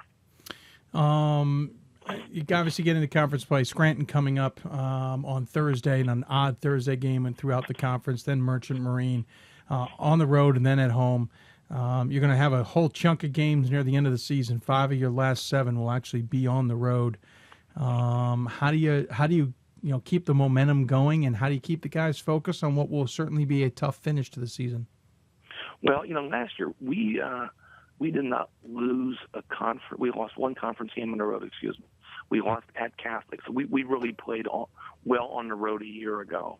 And then we lost the playoff game at Scranton, but we've performed well on the road, and that's surprising because last year we were really a heavy 3-point shooting team, and that doesn't typically translate into road win. This year we're a little bit more well-rounded, more balanced. Until the last couple games, we've been getting to the free throw line a ton. And, the last couple games we've played the same way. But I think the referees have settled into their late December, January refereeing, which is a little bit different maybe than what you saw in November and early December. But, I always tell our team, you guys can take yourself to a level that I can't. And, yes, how we're going to get ready, what are we going to do? It's got the guys like, Brandon Headley and Josh Miller and Danny Weiss and Steve Weidlich. They're the ones that they're very mature. I think they know what's expected, and I think they trust one another, and I trust them, and I think it goes back and forth. So I feel good. I feel good about our chances. Are we going to go 25-0? I sure hope so. But again, I don't think the odds in Vegas are all that good on that, and we're going to have to just play hard. Thursday night's game will be a heck of a game. Scranton's good. Yeah. Different, But we've played a lot of big teams, and Scranton's a big team. Mm-hmm. Hopkins was big. They started 5'11", 6'4", 6'5", 6'8", 6'11". Scranton will start a point guard and then 4 guys in that 6'4", 6'5", 6'7", 6'8" range. Trinity was the same way. We've seen more of that. We're not that big. We play 3 guards, kind of a small forward and a center. So we're a little bit different. So our matchups, we don't match up great with Scranton, but on the other hand, they don't match up great with us. And so it's kind of a battle of the wills a little bit to see who can exert their influence on the game.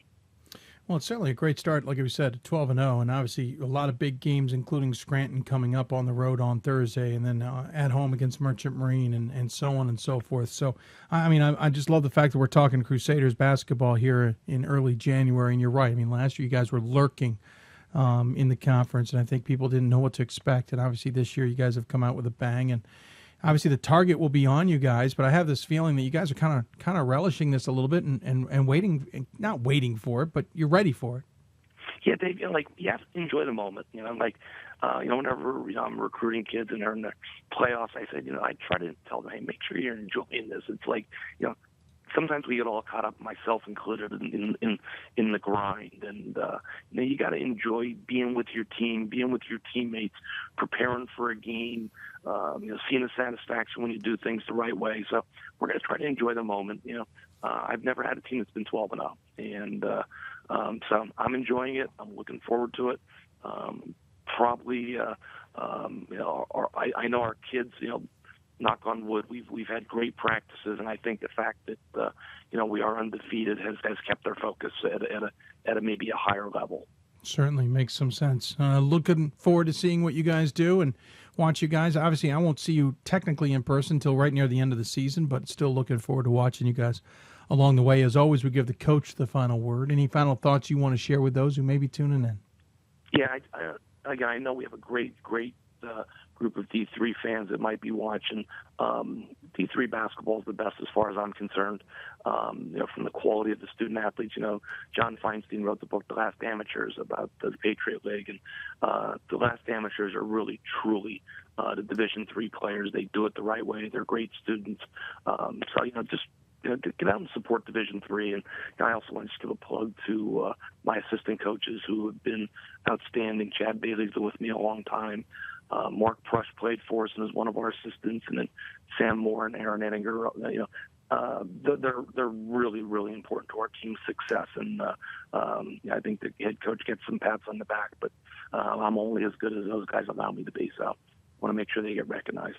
Well said across the board. Good recognition as well, Coach. Good luck the rest of the way. I look forward to seeing you soon, and take care of yourselves. Okay, thank you very much, Dave. Absolutely. Frank Versinic. Take care. Take care. Bye. Frank Versinic joining us here from Susquehanna, the 17th ranked Crusaders. I have a feeling they'll move up the polls a little bit. Come on, 12-0, terrific start. Big game coming up against Scranton on Thursday. That could be a big litmus test for some voters who are unsure about the Crusaders. As he said, this is our last year to call them the Crusaders, so get it out of your system as much as you can.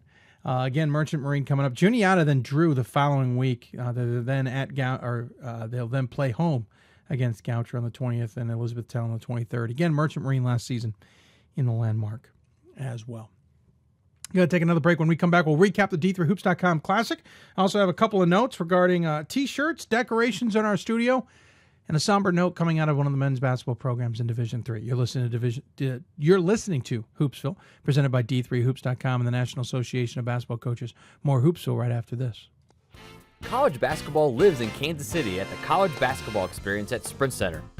The College Basketball Experience is the place to get your game on. It's not a museum, it's an experience you won't forget. Discover the history of the game in the National Collegiate Basketball Hall of Fame, featuring the Gallery of Honor, Mentor Circle, and Honor Theater. Suit up in the latest CBE logoed Nike gear at the CBE Hoop Shop.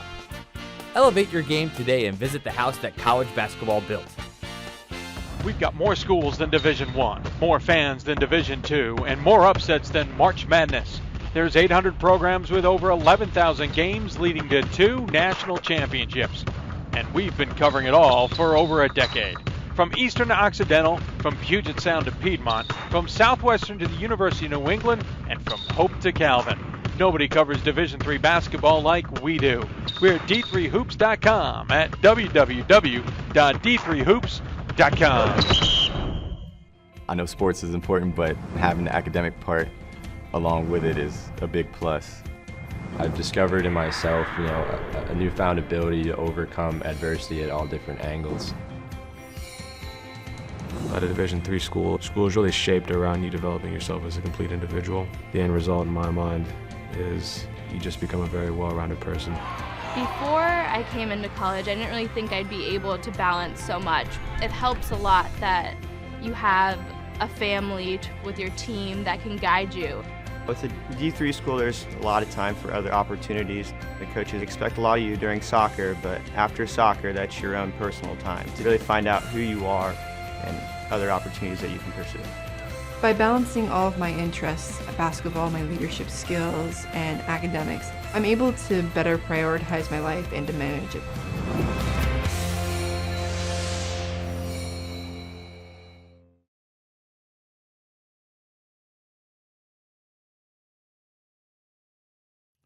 And welcome back to Hoopsville, everybody. Hope you're enjoying the show. If you have any questions for us, tweet us at D3Hoopsville or hashtag Hoopsville. Email us, hoopsville@d3hoops.com, or join us on Facebook.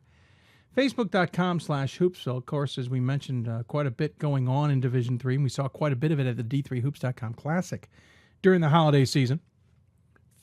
16 games amongst 15 teams. We had the first 3 games played by St. Vincent and Mary Hardin-Baylor men's basketball, as they both picked up an extra game out there, pre-scheduled. It wasn't like they got there and said, hey, would you like to play a game? It was pre-scheduled. Quite a bit of basketball was played at the South Point Arena in Las Vegas. I should mention there are still openings and availabilities for next year, so contact Sport Tours if you're interested. You can also contact Pat Coleman at pat.coleman@d3hoops.com for more information on how you can get involved. And if it's not next year, it's the following year. It's a terrific event, 6 years now in the books, and we had a great time. Whitworth proved them, in my opinion, proved themselves at least a top 10 team, maybe a top 5 team. I think there's so many questions. I got an email from a colleague I respect, who told me he didn't think Stockton deserved to be a top 25 team because he'd seen him in action. Let's be honest. There's a lot of teams out there that may not think are top 25 teams because I think we're used to these top 25 teams being absolutely dominating. And I don't think we have dominating basketball anymore in Division III, especially on the men's side and even on the women's side. Yes, Augustana is a very good basketball team. Yes, Hope is a very good basketball team. And Whitworth's a very good basketball team. But I don't think anyone's going to dominate anymore. I don't think anyone gets, let's be honest, I don't think anybody gets unscathed at all. I think Alma, Trine, or Calvin can knock off Hope. I think Elmhurst, North Park, maybe North Central, even Illinois Wesleyan could knock off Augustana. PLU, Whitman could knock off Whitworth. I mean, no one's going to go undefeated. But the D3Hoops.com Classic was certainly fun to watch. Women's basketball, terrific as well. George Fox was there. As the highest ranked team at number 3. Terrific basketball, to be sure. It was all good. And even the teams who are just developing or programs aren't as developed as George Fox put on some pretty good basketball games as well. Wanted to bring you back a bit of the sound from the tournament and some of the what was said with the interviews that we conduct while we're out there. I'm not going to play all 15 interviews. We're going to play a good chunk of 3 interviews that we had with UW Stouts men's basketball, with Calvin's men's basketball, at least, and hopefully women's basketball from Bethel. Will get us a little into overtime here. But I want you to hear from coaches either we don't normally hear from, or you get to hear the perspective of them after having just played a game, usually against a major opponent. The first one is UW Stout. Terrific interview Pat Coleman conducted with them, and here it is. First of all, Coach, congratulations, especially coming off a really tough season for you guys last year, having won just 3 games all year. At the very least, you've accomplished one thing in the non-conference schedule, and you've surpassed last year's win total. You know, it's kind of nice. You know, like I told our guys after the game, you know, wins are a lot of fun. I don't know why that is, but it's a lot more fun to win than lose, and we got a pretty happy group in there. Skidmore not necessarily in control in the second half, but leading you guys throughout a good stretch, and then you guys just kind of came and put it together at the end. Well, what you have to, I'm sure you saw, was we wore them down, with our 5 in, 5 out. And, I'm not really a big believer in always going 5 in, 5 out. This tournament kind of lends it to that because your kids are tired anyway. They're in Vegas, they're out and about all the time. And, the thing is that, it's a situation where we try to fatigue our opponents. And I really thought today Skidmore was really tired. Yeah, you guys wore them out, and you got a couple of their big scorers out of the game so that at the end, when they needed a shot, they didn't need the three-pointer in the end, as it turned out, but they didn't have two of their big three options on the floor either. And I thought, again, that was part of, with them being tired, a little more reaching, they don't move their feet as much, and, that gave us the advantage. We're still going to, all year long, we're going to play, if you're in our top 12, you're going to play, and our guys know that. We got 20 guys on the roster. I really like our team. We're still really heavy in freshman, sophomore, and it's tough to win in the WIAC with that kind of youth on your team. But again, all we got to do is keep getting better, see what happens. Yeah. So tell us a little bit more about how you decided to go with the 5 in, 5 out philosophy at this point. Well, I've kind of done this my whole career where I've looked at it, and I usually do is I go 5 in, 5 out. Start the game because I want to get 10 guys involved right away, get them mentally into the game. Yeah. And then once the game goes, then we do the traditional type substitution. Again, in this tournament, because I think our kids are a little more tired, plus the fact we're coming off like 5 days off, so our cardio's not there. I just kind of stuck with it because I felt like that would be an advantage. Now last night, when we played Pacific Lutheran, that was an advantage. They did a nice job of breaking our press. They did a nice job of staying refreshed, and it just didn't work out for us, and that's the way it goes. But I thought today it worked real well. So you played 13 guys today. 12 of them played more than 5 minutes. Is it those 12? That's your rotation? Well, that's what we're looking for, and even in this tournament, Pat, what we're looking for is we're always looking who's those top 12, and we want our guys that are in the bottom 8, if you will. We want them to say, okay, how do I get into the top 12 so I can play? So there's always that carrot dangling out there for them to get better. And we want to play. If we're going to press like we do, and as you saw, we turned Skidmore over a few times late in the second half, and that was huge for us. If we're going to press, we got to play more than 8 guys. We got to play more than 7 guys, and I love to press, so we're going to press. Yeah, so carrying a big roster this year, you mentioned mostly freshmen and sophomores. I had to look back. It was not that long ago that you guys won 20 games and you were on the bubble for the NCAA tournament, and then it was a real precipitous fall off for a couple of years. Well, what happened was 3 years ago we had 8 seniors that played full-time, and you never hear of that. And we knew that once those 8 seniors were gone, that we were going to be in a little bit of trouble with youth. We decided not to go heavy in the junior college market. We decided to go with a lot of freshmen. And we took our lumps last year, and we're going to take some lumps this year. But if we could keep everybody together and just keep getting them better and get some wins, you got to win. You can't just lose and lose and lose and think you're going to get a lot better. So, our league is as good as it's ever been. And so we've just got to bang out a few conference wins here and there and try to get something going. Yeah, you've been in the WIAC a long time. Right, you through the Bo Ryan era, through the Jack Bennett era. I don't know what era we're in right now. I don't know if Bob Semling is going to accept an era at this point or not, because Pat Miller would probably want to have some claiming rights to that as well. But just kind of tell us a little bit of how you've seen the WIAC progress over your time. Well, it's really interesting, and Pat, you know this. The WIAC, back in the day, and we're going way back, the Dewey Mintz days, the Ken Anderson days, the Dave Vandermeulen days, Bob White, I can go on and on. That was a scholarship league. Even though they didn't give scholarships, we're talking NBA guys. Yeah. And so it's not as good as it was back then. Our league is not overall. You don't have the 7-footers as much as we used to. We don't have the crazy athletic guards like we used to, even though we got a lot of really good players. But it's still one of the best leagues in the country. And, we're number 1 in the country forever. And now, we're between 1, 2, and 3 as far as leagues go, which is really good. And, it's just a great league. And it's always the top dogs. Stevens Point's going to be always up there. Whitewater's always going to be up there. And kind of the rest of us, Oshkosh is having a good year this year. So now it's a situation where the rest of us, we just try to get our place in line and move up the ladder. And we certainly have teams in our league that can do that. conference transitioned from the NAIA into Division III. Then there was an era in which the Division III tournament was 64 teams, and the WIAC could count on getting 3, I think, semi-automatically. Then it got shrunk way down, and the WIAC, got jobbed, I think, a couple times in at-large bids, and then back to the point where it was starting maybe 5 or 6 years ago, and then where you guys were at 20 wins a few years ago, at a situation where a 20-7 team had a legitimate shot at getting in. We were sad, and I really think it was unfair, but we're not the only team that ever got jobbed. 5 of our 7 losses were Stevens Point and Whitewater. Yeah. And, we really needed to win one of those games. Every game came down to a 2-point game. And I felt bad for our kids because, it's all about the kids. It's not about me, not about you.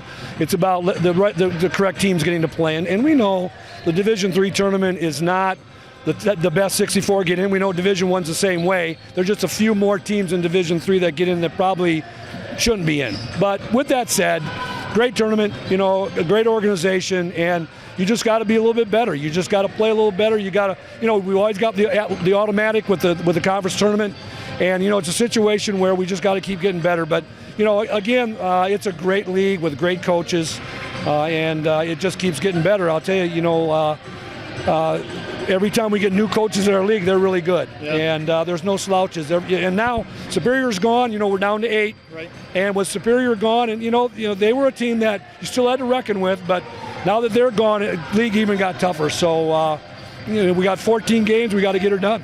Yeah, because normally by now you'd have played a conference game or 2. Absolutely. And we're looking at now, maybe down the road of possibly moving a conference game or 2 before Christmas, because we'd like to get a bye in the second semester. Right now we don't have. We're going to play 14 straight conference games, and none of the coaches really want to do that. We like to get a bye in there somewhere where everybody's off for a Wednesday or a Saturday, which makes a lot of sense. It's just a matter of hooking that schedule up. So.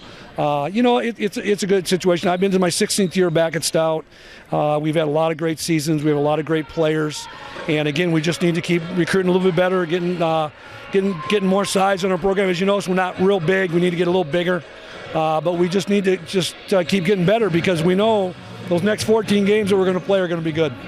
Now, I don't know if Stout had a better fan following here than everybody else or not, but they all came dressed the same, and so that made them very visible. How'd you feel about how many fans came and followed you? And again, this is such a great tournament because it's in Vegas, and it's easy for people to get to, and and people want to go here just generally, right? Absolutely, and we got Asamacher had the nice group with the T-shirts on, and we had a lot of parents that followed us and some fans that came out, so I'd be surprised if we weren't the number 1 team here as far as fan following, which is awesome because that again tells you that will help our success, because if we got parents and fans that will come to watch us in Vegas, then that means they're going to support us at home, and that's a good situation. That can only keep getting better, and that's what we got to keep doing.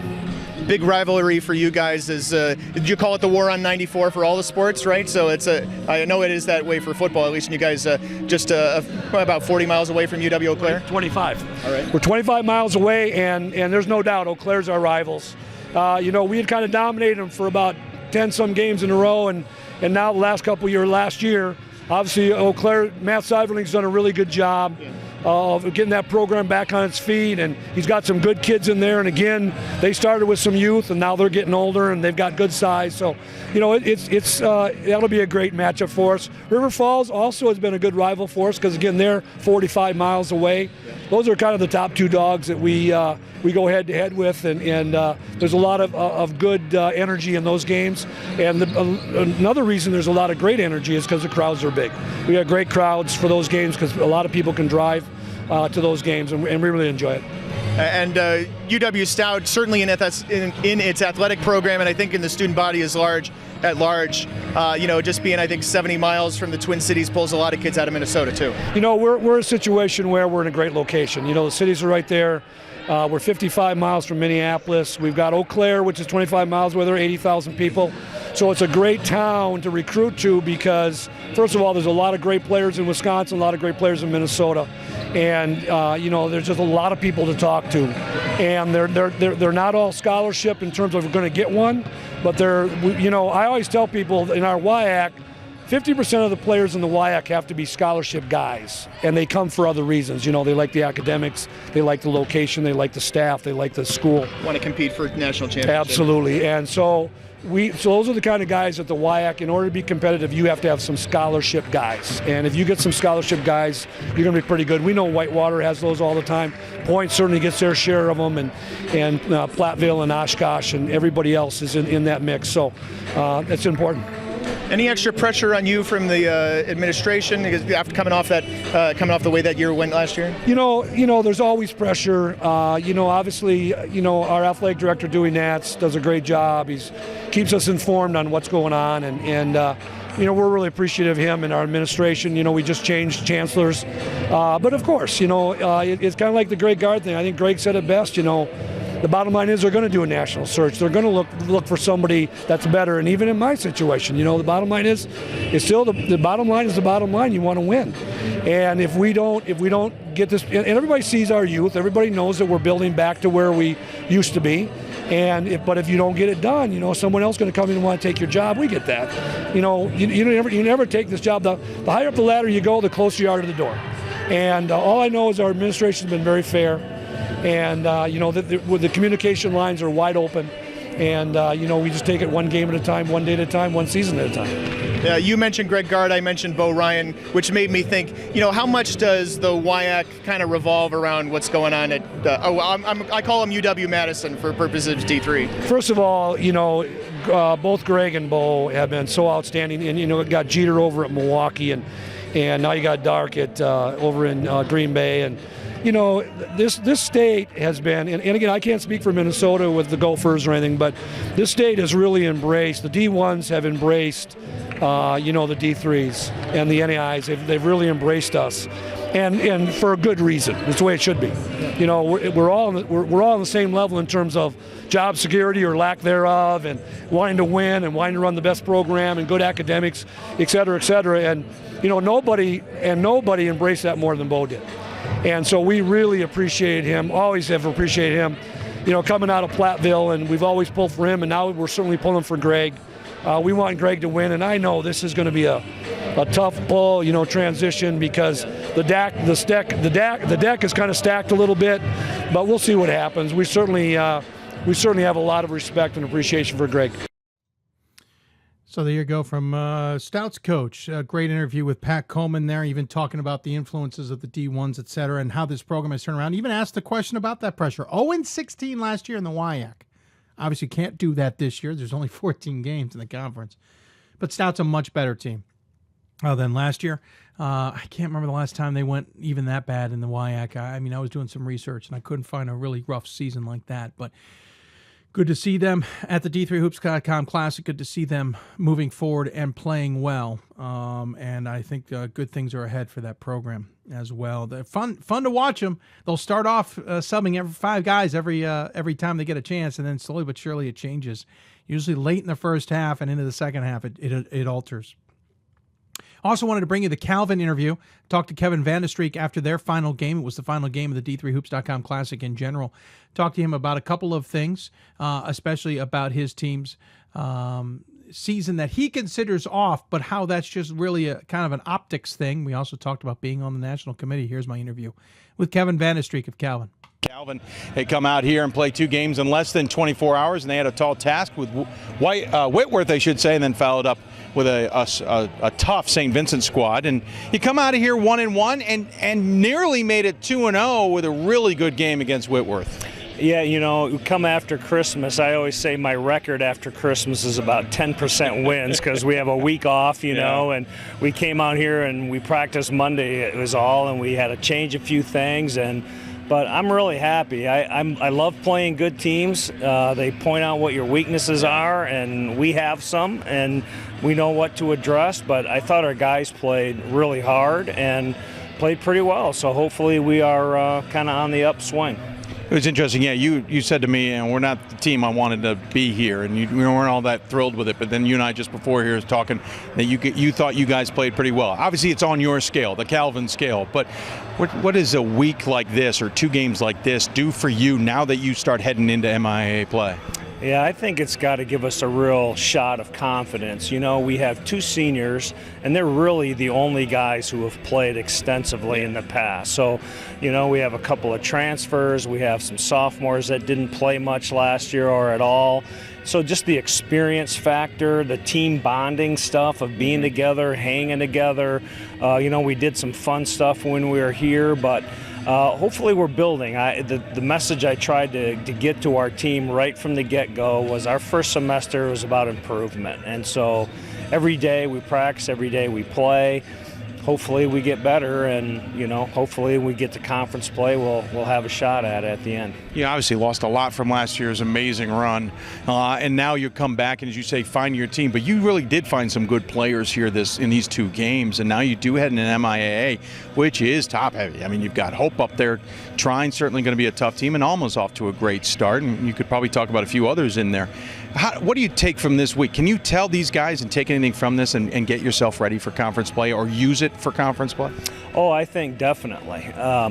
You know, we played Ohio Wesleyan early on, and they were ranked somewhere in the top 5 at that point, and Whitworth is right about there. And to be able to say, look, we didn't beat either one of those teams, but Ohio Wesleyan was a 5 or 6 point game the whole way, lost by 6. Whitworth was, you know, a little back and forth, and, you know, kind of went down to one shot we had to send the game into overtime. So to be able to say, look, we can play with some of the best teams in the country, and now to repeat that performance and those efforts, of course, you need to do that every night in our league, and hopefully we're progressing toward that. Another one that's considered up there in that realm of Ohio Wesleyan and Whitworth is obviously Hope in your conference. You'll see them twice, including the season ender. I think it's at your place, if memory serves. Obviously, that's a big game in any general sense. It's one of the biggest rivalries in all of college basketball. But knowing that you can play with Whitworth probably gives these guys even more confidence. I would think so, yeah. And we've seen Hope, you know, we do some couple of classics kind of with them. So we've seen them play. And again, early on, when I looked at them, man, we're a long way from where they are. And but I think we're making progress and taking steps to get there. You know, obviously you're on the national committee, serving your I keep forgetting, 4th year or third year on the committee. You had talked to me that thanks to some changes at the school, you got to come to this event, and as a result, you get to maybe see some teams you don't normally get to see. How much is that helpful for you as a committee member? Obviously, there is no eye test necessarily, but now you can at least put names to faces and names to teams.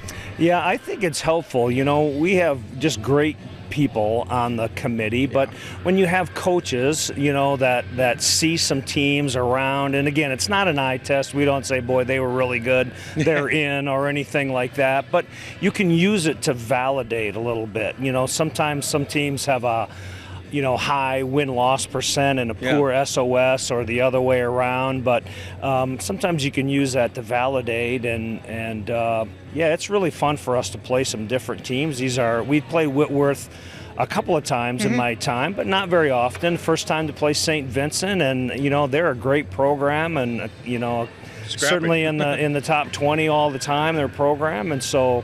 Yeah, it's great to see those teams. You get to see Ramapo, maybe understand the NJAC better, et cetera. By the way, the committee chair is an old former player of yours when you were an assistant, if memory serves, Brian Van Haften at BNFS. Hard to take orders from him now? Well, I got to keep him in line. There's no doubt about that. I think everyone on the committee knows who the real brain trust. No, I'm just kidding. I'm sure Brian's listening now. I'm just kidding. No, he's phenomenal. He's just a great young man, and he really gets it. He's great with the bracketing stuff. He's got a real sense of the national teams, which in all honesty, coming on the committee, I just didn't have that. Sure. I've not been around and seen those teams, and so I've paid closer attention now, but he's a great leader and certainly a servant's heart to do what's best for the basketball. And I should say, the last few years on the committee, it really seems like that has been the mentality to make sure everybody on the committee truly understands the national aspects of things. The men's committee really seems to have taken that on as a mantle. Yeah, I think so. And great people. So when you're working with those people, you trust what their opinions are. There hasn't hasn't been one even sniff of someone trying to stick up for their own league or their own team, or there hasn't been any of that. And so when you have a group like that that's willing to work together and feels confident enough to voice their opinion, even though it may not be accepted by the group, that's a great way to do it, and I like the group very much. Our chat with Brian Van Haften. He's the committee chair, former player under assistant coach Van de Streek, Kevin Van de Streek from Calvin, chatting there. Great chat with him. Great to see them in Vegas again.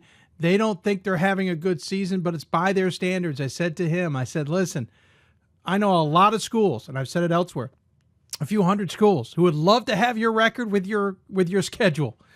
They are a good basketball team who's just doesn't have that one little maybe item or player or ability to get to over the hump on some of those closer games. They gave Whitworth all they could handle, and they had a great game against St. Vincent, which they obviously came out victors. Don't be surprised if Calvin's going to be in the mix at the top of the MIA. So is Alma. So is Trine. Hope's obviously the favorite. It's going to be a fascinating four-horse race there, to be sure. And then on the women's side of things, lots to cover there. I wanted to hear from Beth. Well, I have available for us the Bethel coach, Bethel's women's coach, Pat talked to him, Herbichsmeyer, about not only playing George Fox, but getting into the MIAC, different schedule, et cetera, and here's what he had to say.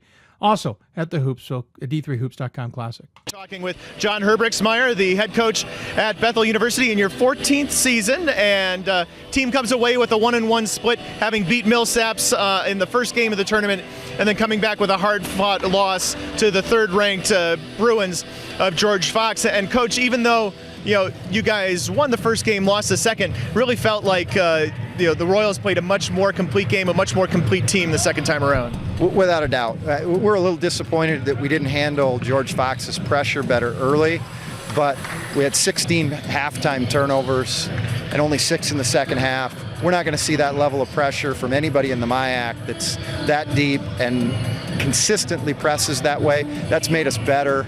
Their matchup zone is really tough. That will only make us better down the road. And really, right now, it's to get ready for conference. And this was a great opportunity for our kids to see a top 5 team from another part of the country. And what a great opportunity you've provided for us. Thank you. Yeah, well, you're welcome. We're first of all, we're very glad that you guys came. We're always glad when a team is interested in playing top flight competition, and we have a game to provide you in that vein. So we appreciate that. It seemed like in the first quarter or early on in the game, they rebounded you really well. You mentioned the turnovers. You kind of slowly erased that rebounding advantage, and then started taking better care of the basketball. And then in the end, when you guys were battling back into it, George Fox just kind of lit it up from three-point range at the end. They made threes. We went zone because of a lot of foul trouble, right. And I don't like to go zone out of. I consider that kind of out of weakness, out of necessity. Yeah. But the fouls were really troubling, and then for a while it worked, and then they got a little bit hot. And I thought really number 31 Toriyama was really the difference in the game. She hit at least 3 or 4 buzzer-beating shots. At least 3 of them were threes, where we've played great defense for an entire possession. We get a hand in and she makes it. And I just told the kids, I said, that's the difference in the game, and that's a bench player for them. That's a starter on any other team in the MIAC, and she's the difference in the game. We did a lot of the things we felt like we needed to do in the second half to be back in the game. We just couldn't account for her. I think one of the bright sides for you guys here this week is the return of Callie Zimmerman. So, obviously 24 points here in this game. Fantastic performance from the foul line. But, how close is she? Is that 100%? Is that her full true to form? She's not 100% because she still can't go enough minutes. I think physically she's really close to being back. And with her playing that way, I think we can be the team we thought we'd be within our own conference. We still need Callie and Rachel to kind of get themselves in full game shape. They're starting to get there, but they have moments where they're out there and they don't pursue rebounds, probably because of conditioning. Maybe they don't rotate and go block or alter a shot that with a little better conditioning that is completely understandable off the injuries, I think we'll be that much stronger. Yeah, so tell us a little bit about what's going on with Rachel Porepsky, right? She's the 2013 D3Hoops.com National Rookie of the Year, but really kind of looked like a shell of herself here this week.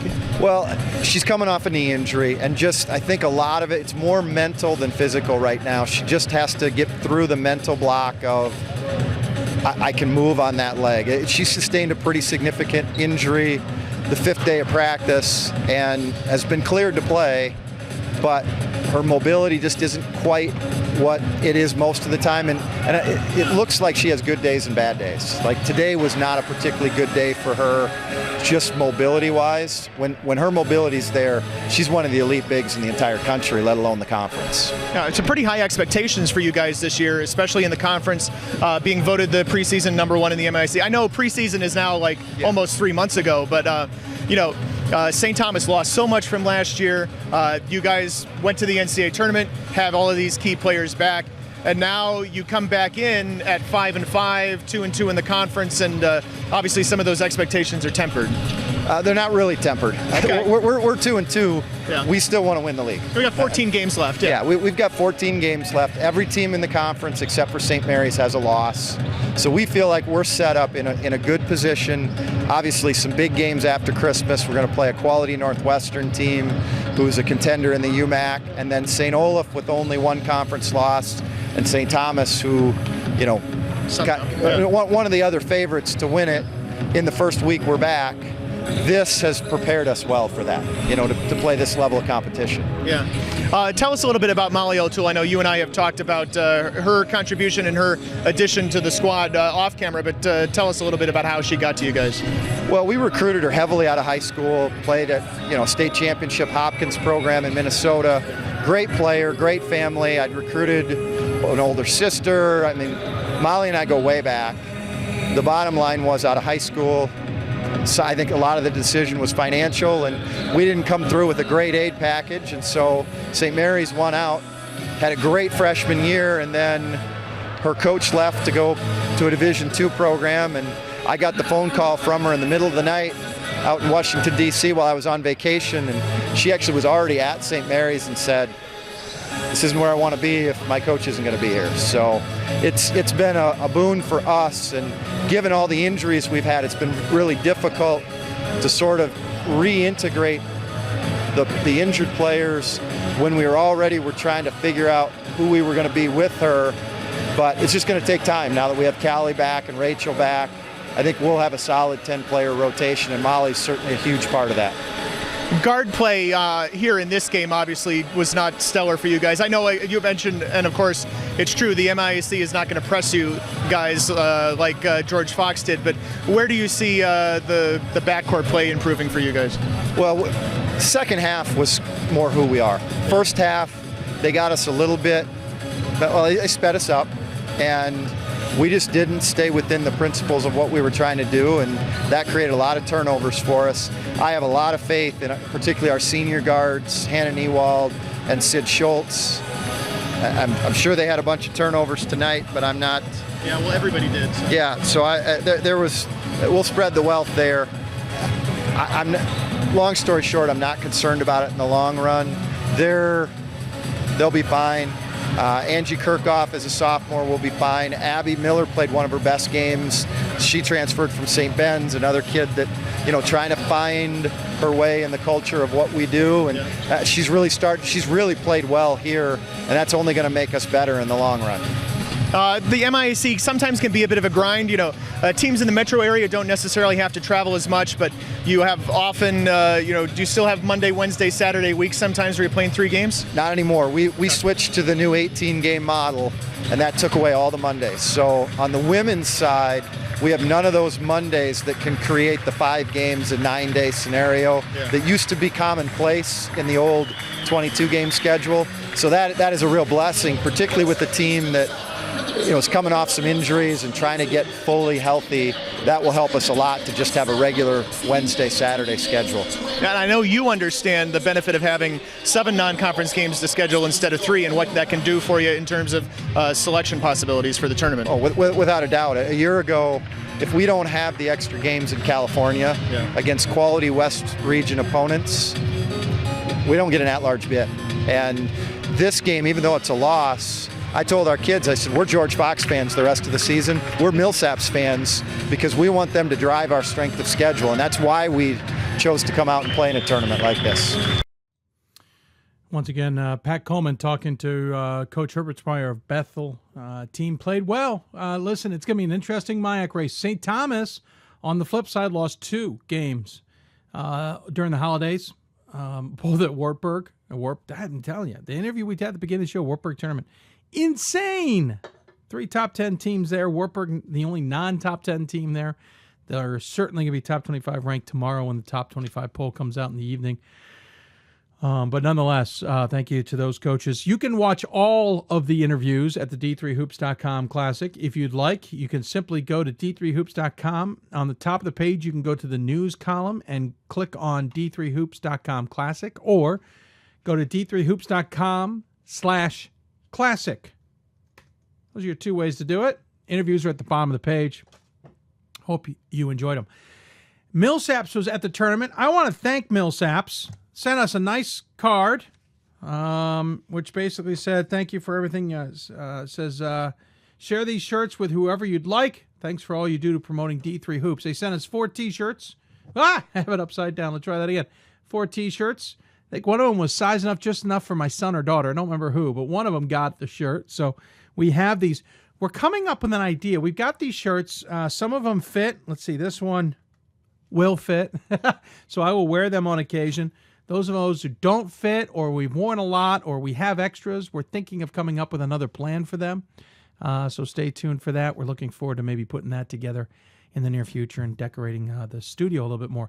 As you can see, studio's a little in disarray. We usually have a nice big D3 Hoops sign over here. We haven't been able to get it back hung since we took it to Salem because it has the football on the other side.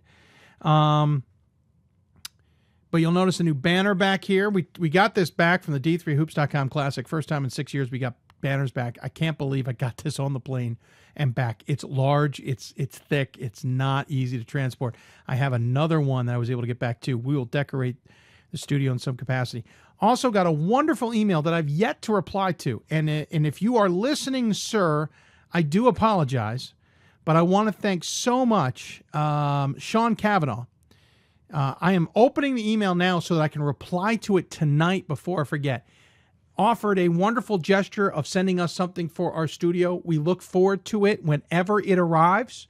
I want to thank Sean for the idea. I will email you back, Sean, if you are listening. If you haven't gotten that email already, you will get it from me saying we would love to have it. It just was very busy. I got it right after I returned from Stag Bowl, getting ready for Christmas and getting ready for the D3Hoops.com Classic. I then fell under the weather. It was just crazy. I didn't want to reply via my phone. I didn't want to have a from iPhone on there, so I wanted to be a little bit more personable, considering how nice the email was to us. I will get back to you. Per all that, we will be probably doing we're planning on doing another Hoopsville fundraiser, mainly because we've had requests from you and from coaches on whether we were doing it and encouraged us to do it. We will probably do it for more than last year, but less than the very first year, and see where it goes. The NABC has been helpful. We are in helping us with travel this year a little bit. We will be heading out to Texas, we hope, in a couple weeks. I'm finalizing those details for the NCAA convention, but I will take advantage of it because it happens to be some basketball will be played in the area. We will take advantage of seeing some teams that I haven't seen either in their gym or seen ever in person. I've seen them on video, just not in person. Looking forward to that coming up, but the fundraiser will help with that as well. Got lots coming up as well. Well, at least Gordon and I will be making the trip to Indianapolis for the women's championship game. We're still working the details out, trying to figure out what our role and capacities will be, because that depends on how much gear I then haul with me, and figure that out. Also trying to figure out Hoopsville for that. If you'll remember, before Atlanta, we stayed on the air with shows every week after that. To be honest with you, we didn't have enough content to pull that off. We did do it for the All-Americans. Maybe we'll do that again with the women. I don't know. We'll figure that all out. But we will do at least, we'll at least wrap up the show like we normally do. We may do one more show previewing the Final Four. Not sure yet. Lots to figure out. But stay with us. There's a lot to, obviously, between now and then. And again, as we mentioned earlier, the marathon will be back on the air end of January as well. I want to thank all of you who tuned in. I want to thank all the guests who joined us. Bob Amesbury from Wartburg. I want to thank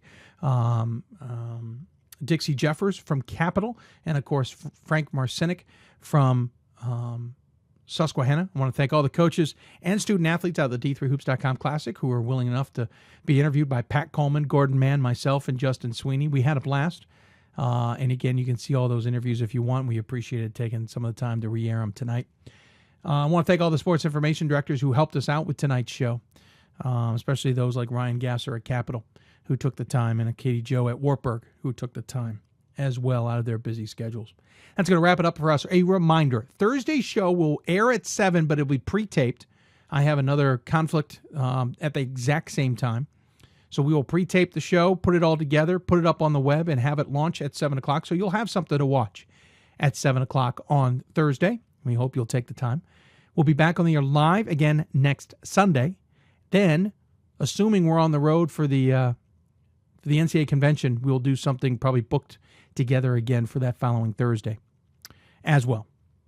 If you got questions for us, have guest ideas, anything in the meantime, interact with us on Twitter at D3Hoopsville or hashtag Hoopsville. Email us, hoopsville@d3hoops.com, or join us on Facebook. Facebook.com/Hoopsville. That's going to wrap up another Hoopsville. I am sure we've missed something that happened in the last few weeks that we have not talked about. But before we go, and if we did, we apologize. There's just so much we can get to. But before we go, I wanted to mention the New Paltz men's basketball team. My hearts and thoughts are with them, and they are going through a rough period of time. A few days ago, well, maybe longer than that, we were in Vegas at the D3Hoops.com Classic. 3 of their players en route to a practice at an off-site location were in a car accident when the car they were driving in was riding in, I should say, lost control for whatever varying reasons and slammed into a big truck, like a box truck, injuring all 3 on board. 2 of them were released from the hospital and have been cleared to practice. The 3rd is fighting to make a full recovery. Don't know more than details on that at least I'm allowed to say, or should say. Team canceled their game, postponed their game against Kane. Looks like it will be canceled just due to conflicts. That game was supposed to be played on Saturday. Team got back on the court for the first time since that incident in about 5 or some odd days to practice with Coach Ryjek. That practice took place today or yesterday. I've lost track of time. I apologize. But it certainly gives you pause. The young man is in the hospital and hoping to make a full recovery, but it's not going to be easy. We wish our best to him, and we certainly wish the best to the team, who certainly has a new focus now at New Paltz men's basketball. They understand a little bit more about what's really at stake in life, and it's really a game. And while we celebrate the student athletes and the coaches and the games and everybody else involved in Division III, in reality, it's a game. And I think the New Paltz men's basketball team has a whole new appreciation for that. Want to wish them the best. We hope them the best the rest of the season. We really hope them the best the rest of the way and hope they do well. We know the SUNYAC is pulling for you. You know the East Region's pulling for you. You know those of us here at D3 Hoops are pulling for you. The rest of the country pulling for you as well. Good luck the rest of the season. We hope to see you doing well. We'll touch base with the New Paltz men's basketball team down the road. That's going to do it for us.